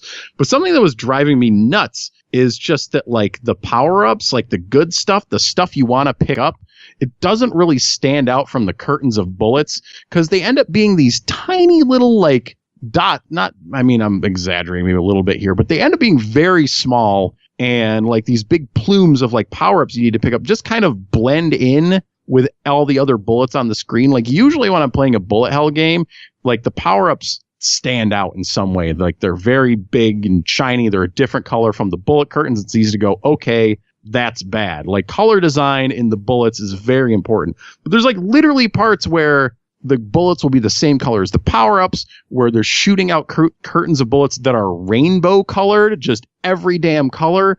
And then there's like one where she'd shoot out like all these bullets, and then they would kind of turn gray and like just move around the background. It took me a while to figure out, like, wait, are those gonna hit me? Are those bad, or did they just fade into the background for effect? I'm like, oh, wait, no, I do have to avoid those. Like for me, like, that kind of communication and visual design and visual distinction is very important in my my shooter games. And it made it really frustrating to try to progress here. I don't even know what I'm looking for with my hands right now. I've just lost all control. It's got this microphone. So yeah, it end up being like the stages weren't that interesting. Like the boss fights are okay. They're decent, but like not anything spectacular. But then it's just like there's weird rules with how to progress. Like, do you think it's like the old school NES games where you only beat half of the game if you play on easy difficulties? That's what I thought. It definitely said something like, well, you're not going to see all the content if you play on easy, but it's like you can still unlock characters and like progress. There was something that was keeping me from progressing that wasn't just playing on easy. Like I ran into this a few times at different points where it's like, and then like I felt like I was getting close to the game, and it was just like, yeah, wait, and it just cuts to the screen, and I'm like, but it's not really explaining exactly what I did wrong, and I'm just like, okay. But besides that, like the shooting itself isn't like a terrible amount of fun, just because of, like I said, like not really being able to like let my brain disappear into the game and react to the bullet cards, because it was just like hard for me to interpret. Like, I mean, long story short, it's like, people that are into this series, I think they've probably already ignored me and they were just like, shit, give me this. But if like, you were looking for something to get into, I'm just like, nah, I don't think so. I don't think that this is the shooter that you're looking for. So your overall verdict for $24.99 on this one. No, you will want to, what do we say? Refuse it? Deny it. Deny it. Yes. Deny it. That's the word I was looking for. But yeah, especially for that, that's like too much of a limb to go out on, I think, for if you're iffy about this kind of thing. But if you're, I'm sure, like, yeah, if your people are in the series, you've already bought it, and more power to you if you enjoy these characters. But for me, and as far as, bullet hell anime style shooters go, I'm like, I've played better ones for this show in the course of the past, like, couple We've covered some good ones on here. We've definitely covered some good ones on here. Yep. Yeah. But you got one other game to talk about, and that is called Milanoir, developed by Italo Games, published by Good Shepherd Entertainment, released May 31st on Xbox, Switch, PS4, and PC for $12.99. Inspired by the Italian crime flicks of the 70s, revered by Quentin Tarantino, Milanoir is a pixel-packed action game set in the violent city of Milan. Come meet Piero, a convict suddenly released from prison looking for revenge over the man who framed him. Tim, what is going on in this game? Oh my God, what a dick. Framed him? I don't know. Okay, so yeah, this game is got a really nice graphical style to it. It's a pixel art style. It's really well detailed. Like the characters look good, like the environments look really good. Lots of like there's not like a lot of cut and paste, I feel, in the environments. Like there's a lot of good detail and variance in there. I guess I'm thinking about it now, I'm like, the characters' legs do look a little bit weird when they're walking. But yeah, that fucking main character, that dude is a shit bag. I wrote it down twice that he is a shitbag. Main character is a fucking asshole. Like, this is a problem I run into with the GTA games as well, and that they're, these gritty crime stories, but you're playing like garbage human beings. Like, GTA 4, a lot of people love it. They're like, oh, it's the story of redemption for this poor immigrant that came from, trying to find a new life. I'm like, dude, Nico Bellic is a dickhead. He does not try at all to get away from that life. He is murdering fuckers like willy-nilly, like right after he gets off the boat. He is not a good guy. And this guy is not a good guy. He is such a dick. And it's like, at the beginning, I'm like, okay, hitman for hire, like, all right. And like, I don't know, like I'm like trying to think now that this framing thing and like when he was repentant for killing this dude's family, including his kid, which is super shitty. And he's just like, whatever, it's fine. I'm in prison. It's fine. And then just gets out and just like is just an angry dick about it. And like looking for the, whoever blew him into the police. It's like, well, I hope somebody blew you into police, dickhead. Like, you are a bag of shit. I just have such a hard time like getting behind these characters. And these, they're just not really redeemable. It's like, your drug dealer shitbag in Garage that I reviewed a couple weeks ago. But yeah, but it's amazing to hear you go off on him. Yeah, it's something that I've been thinking about like the past few days, and like something that, it goes back long-term frustration with like arguing with people about the GTA games and how much they love them. And I'm just like, the only one that is good is GTA 5. And that's because it plays well. And the heists are super fun. But other than that, like, before they played terribly and your characters were dickheads and like being a criminal, I'm just not there for that. Anyways. So dickbag aside, how's the gameplay? The actual gameplay. Oh man.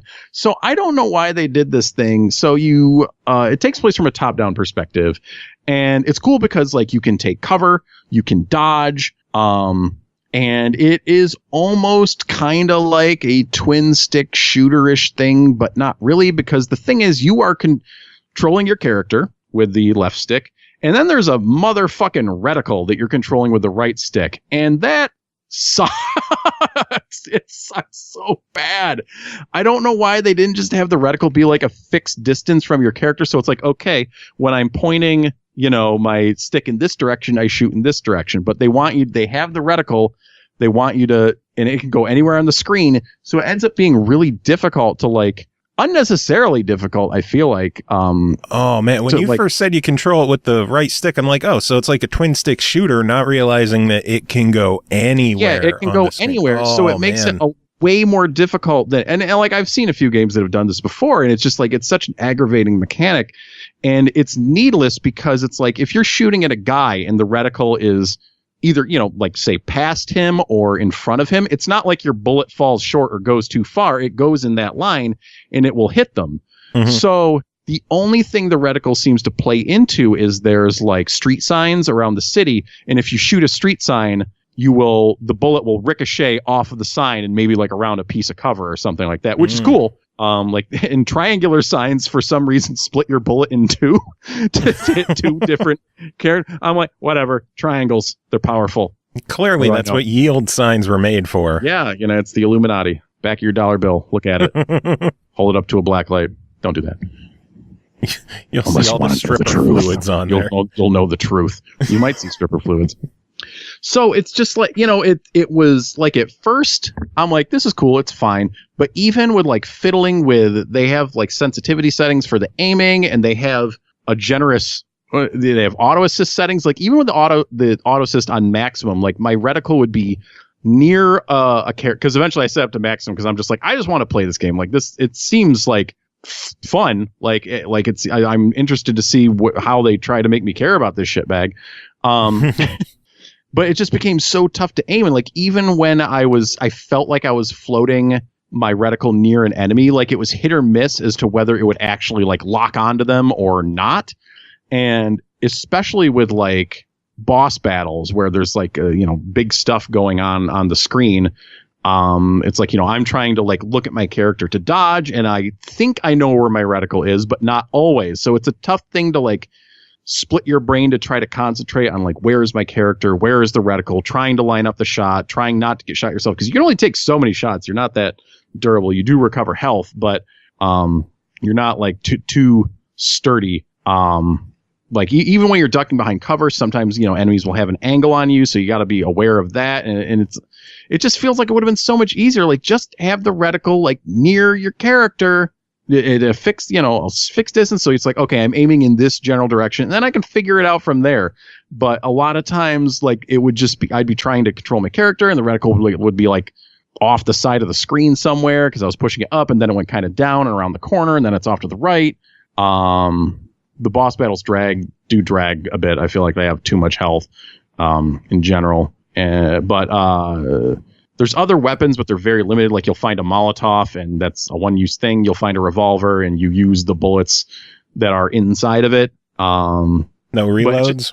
You have to... No, you can't reload the revolver. You do have to reload your pistol. And it won't auto-reload if you hit the bottom of the clip. You always have to manually reload, which is borderline nitpicky, but still just like I felt like I'm unloading my clip. Okay, I'm reloading again. Just whatever, fine. What do I know? But it just ended up like the aiming thing just ended up being just so frustrating. Like on the third level, and this is like where things really started killing me, is like you're going up this like canal, and there's enemies you need to shoot on both sides of it like often. So you'll be like on the bottom side, and you'll have to shoot up to the top I mean, it's not like a vertical canal. You know what I mean? It's showing over in perspective. It's like north and south, whatever. So it's like, okay, I need to shoot this guy up here. I need to look out for that guy down there. This guy has a shotgun. I'm trying to avoid him. He'll shoot me real quick. And it's like this lengthy thing. And then you get to the end of it and then you die. It's like, oh crap. It only checkpoints when you change screens. It's just like, fuck, I have to drag this again. I mean, that's not so bad. It wouldn't be so bad if it just like felt better to control and shoot.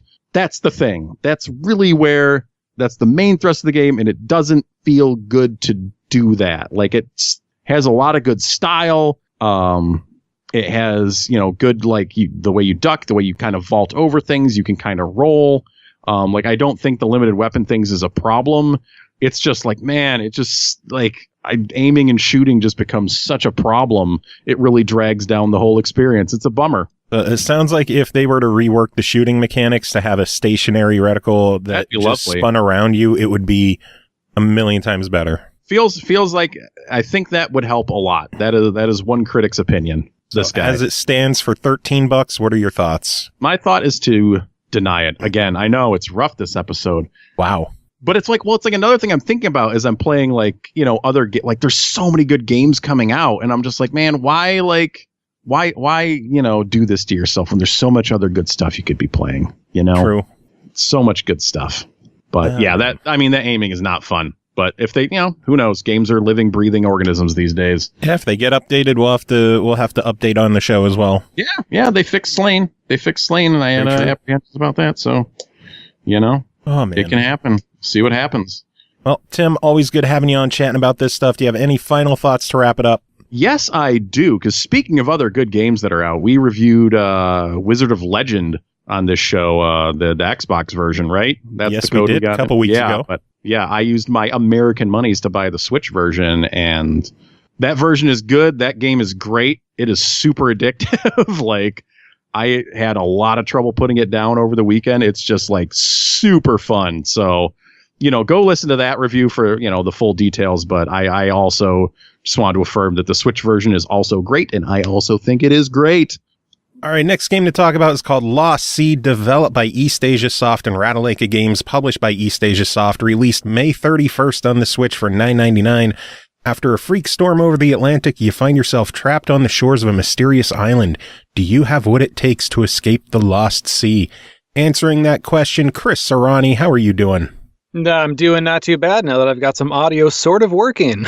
Yay, that's how every episode is for me. I almost have things working. I almost always have things working and then never do. But, here we are. So, Joe, games. Games Indeed. Are fun. Tell me, what is Lost Sea? So Lost Sea is a kind of interesting procedurally generated game that takes place on mysterious islands, in which case you need to get through everything to get off of the, what's the word? Archipelago? I can't remember. Archipelago? Something like that? Archie Dreamcast? What? No, basically it's kind of like a Bermuda Triangle sort of thing. You are stuck in this place and you need to get through all these different islands to get out.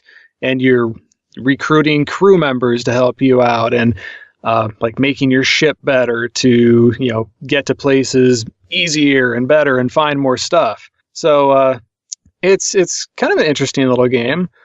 For me, kind of being the beyond casual gamer, I guess, where have many games, play them little. It's kind of nice to pick up a game like this and give it a try to see how it pulls me in. And it actually kind of worked out pretty good from the get-go.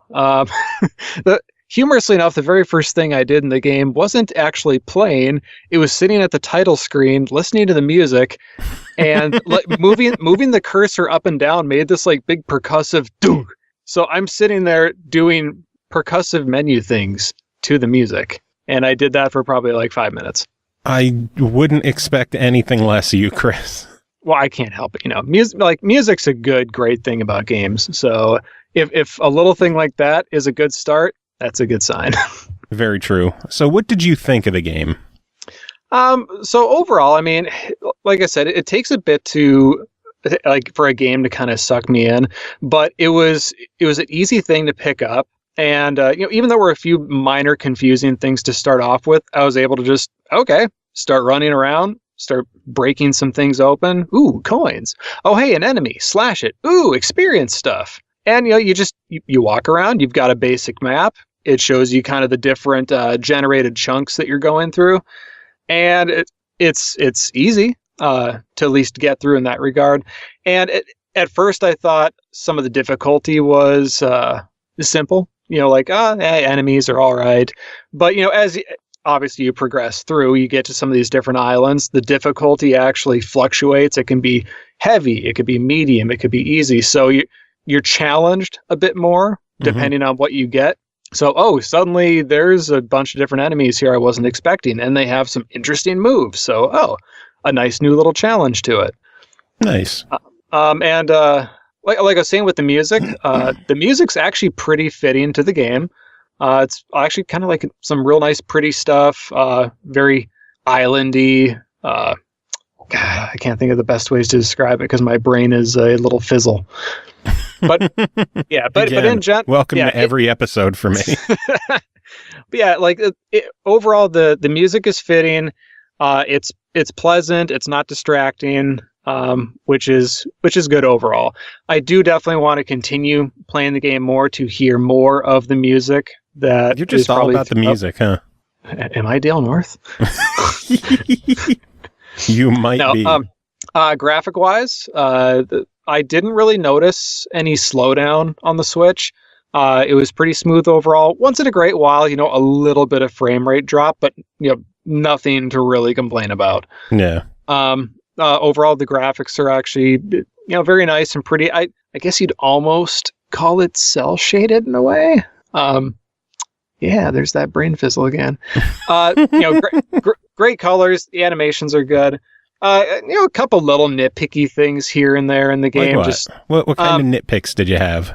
Oh, there's an audio one. Well, yeah, of course there's audio ones. That's me. So like the character I chose, I can't remember which male character it was, but like his attack sound, it's basically just a repetitive hua, hua, hua, hua, hua, hua, hua. I'm like, maybe a little variation would have been nice. Like a hua, hua, ah, huh. But are you auditioning your voice services to East Asia Soft right now? I mean, I wouldn't say no. No, but it's little technical things like that I'll pick up on. But it's not a deal breaker for the game. It's just little minor things that could actually help it excel a little further. Gosh, what else? I don't know, Joe. What else do you want to know about this wonderful game? I don't know. I guess the only question I have left is for $9.99. What is your verdict on Lost Sea? Overall, I think maybe as from my level of playability with games, if it was a few dollars cheaper, I would jump on. I'd be more apt to jump on it. I'm definitely going to play it more to get a better overall feel for that kind of price tier it's at. I think probably a lot of gamers would be okay at that price, but some may want a little more out of it, if that makes sense. But what's there is good. Yeah. I mean, it's like I said, this is a game that is good to just pick up and go. If you need to pass some time, you could pick up from wherever you are in it and not really forget what's going on. So it's a good time killer game. It really is. Yeah. Good stuff. Chris, it is always good having you on the show, and you need to come on more frequently. It's been way too long. Well, I need to come on more often when my stuff works. Yeah, that too. Yeah, don't ask how I have it hooked up, but it's working. So do you have any final thoughts to wrap it up? I guess final thoughts is I'm continually excited to see what further things come up on Switch. I think it's a great platform for developers to use, just with the power it has for what it is, and its great portability. So yeah, developers, keep doing stuff for Switch. It is good stuff. All right, next game to talk about is called The Banner Saga, developed by Stoic, published by Versus Evil, released May 17th on the Switch for $19.99. Live through an epic role-playing Viking saga where your strategic choices directly affect your personal journey. Make allies as you travel with your caravan across the stunning yet harsh landscape. Carefully choose those who will help fight a new threat that jeopardizes an entire civilization. Not everyone will survive, but they will be remembered. Checking this one out. Len Stewart, how are you doing? I'm doing great, Joe. Doing good? How's the game? Yeah. Game's great, man. First of all, I feel like I got PTSD from playing it because it was just so hardcore. So basically, for people who don't know what the game is, it's a strategy RPG. Kind of takes place in a Vikings inspired fantasy world. I like to think of it as Game of Thrones mixed with Oregon Trail. Mm-hmm. Yeah. So the developers, I feel like they wanted to make a game for more mature players, which is totally up my alley. I really love that. So you basically start out what it seems like a perpetual twilight. So it's like the sun is always shining all the time, and no one knows why. And then there's two races. There's the humans and these big giants called Vows. And some of them have some of them, come together and work as a team to fight these dredge, which are basically like the White Walkers from Game of Thrones. They're like an undead, nebulous army that travels around and kills people. So you go along and you basically travel along a path to get to different villages, or worrying about the dredge and warning people. And you have to make decisions on your way, and you can make decisions where it can kill your main character, which I thought was pretty daunting the first time I was like, oh yeah, I'm going to just choose this option. And it kills my main guy, and I'm like, oh fuck. Yeah. So, I really liked how it kind of played like an old school interactive novel, where you could really choose it's like a choose your own adventure type of style thing, kind of like Regalia, the one that I reviewed a couple episodes back. Yeah. Where you could actually make a choice and feel like that it's with your journey, Yeah. So there's a really cool play element too of it, rather than just walking along and making choices. The battles are very reminiscent of Final Fantasy Tactics or Tactics Ogre. Good games. Where you play on an isometric. Yeah, I love those games, man. You play on an isometric grid. The one thing I really thought that was really different was that they pieced out the hit points for your enemies and your player characters, where you'll have a gauge for your armor and a gauge for your actual life points. And while you could go and keep hacking away at a person's life points, you could really just go after their armor first and knock their armor down to zero, and then just one hit the guy's life points. Nice. I thought that was kind of a neat little challenge, and it just really added a lot to the overall gameplay. So I got to know, how is the performance on the Switch?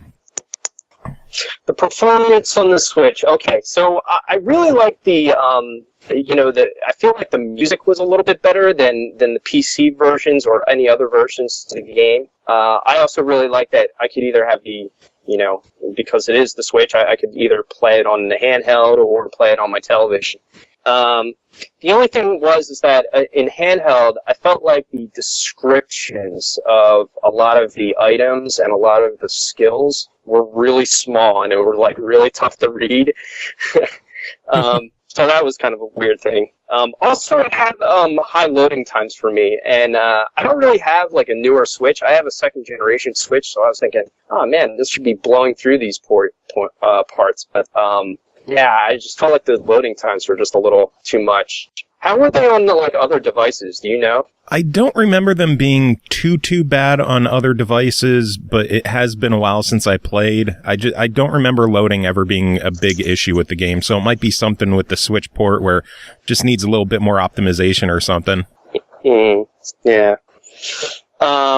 that's pretty much all I could really say about like the Switch versus the other versions. I did notice that some of the touchscreen things were not all that great. Like you could do touchscreens for certain things and not others, where you would think that you know, like for example, like targeting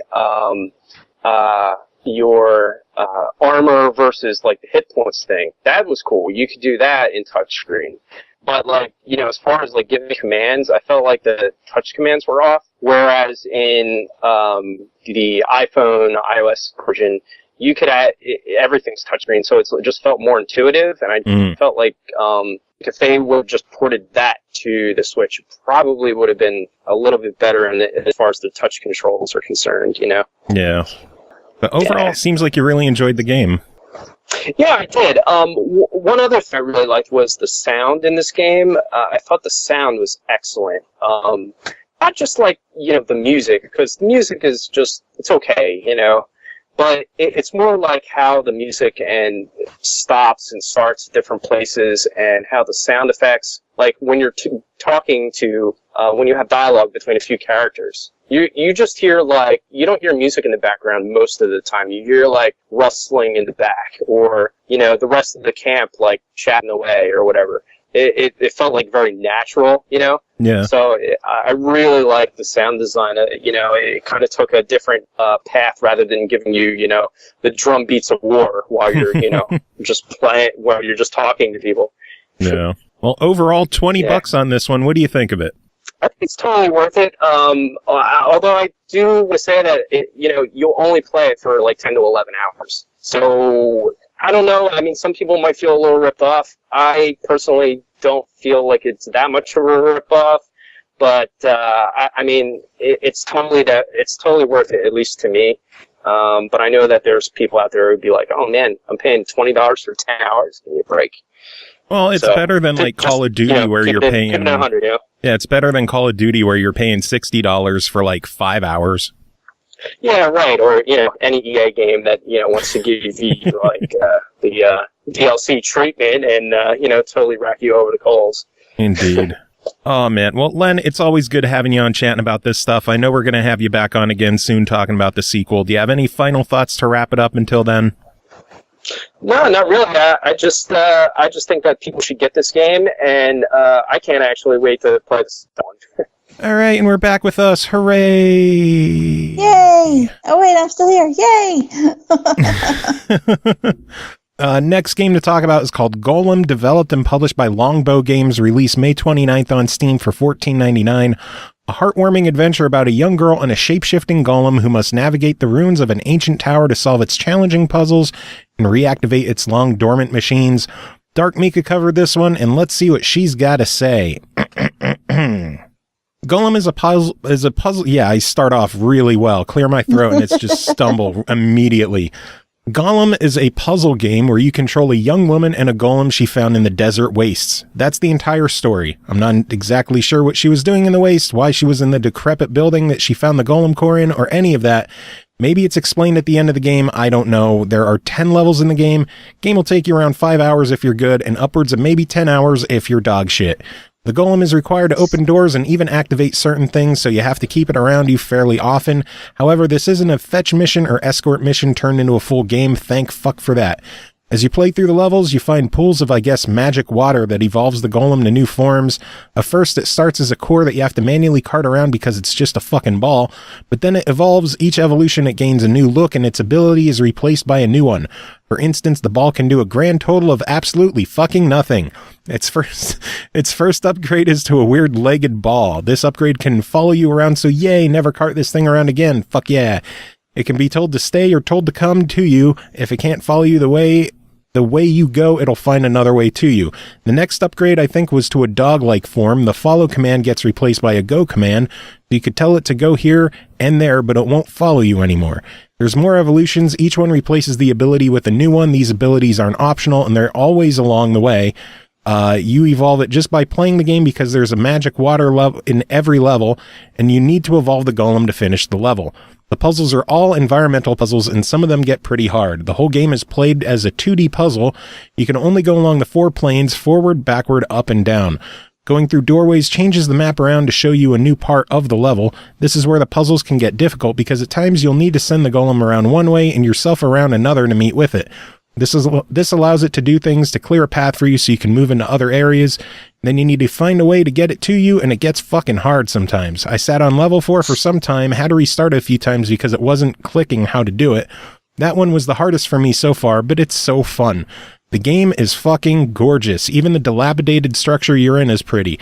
Each level changes the environment some. You're still in the building in the desert, so it's not going to change completely, but it changes a great deal. Some levels were completely inside, some were partially outside, some were in boiler rooms, another in a clock-like tower. It all has its own look, and they fit together as it's all part of the same building. I was pulled to this game because of its art style and the puzzle style. It reminds me of Ico, Odyssey to the West, The Last Guardian, etc. There's a certain feel those games have because of the two creature dynamic. Every game that has that intrigues me, and for the art for this, again, is gorgeous. So $15 on Steam, I'm totally for it. If the above games were fun or interesting to you, then this should be a must-buy for you. If you hate environmental puzzles, well, I can't sell this because I'm not Billy Mays. Nobody's Billy Mays anymore. Billy Mays here, talking about OxyClean. Oh man, next game is called Heartbreak High, a breakup simulator developed by Alex Robbins and Goodbit, published by Goodbit, released May 21st on Steam for $4.99. Imagine you're the most popular kid in school, so popular in fact that you're dating every single person in your class. The only problem? You've decided to break up with all of them one by one. An arcade-style spin on dating sims that asks you to break up with all of your high school sweethearts. Dark Mika covered this one as well, and Cole, you're going to read this one. Oh boy. Heartbreak High is a reverse dating sim-like game, I guess. Instead of trying to fuck, you're trying to fuck off.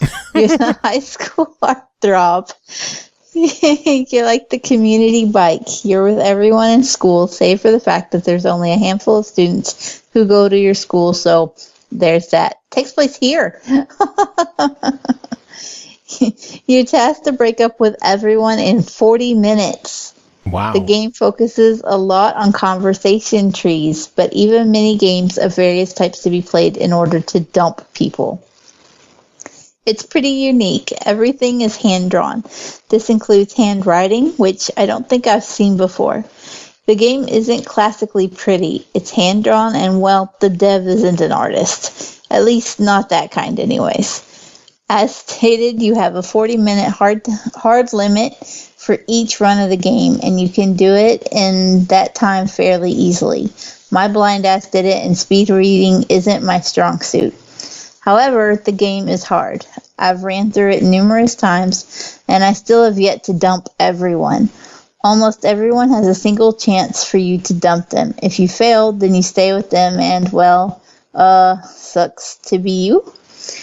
I've put hours into this, and it's just hard to break up with everyone because choices don't always make a ton of sense. Some things are straight up counterintuitive. For instance, in one minigame, one of my dates stated if I won, they'd let me dump them, but you have to fail miserably, like score 0 points for them to break up with you. Thankfully, most of the game is a bit more straightforward.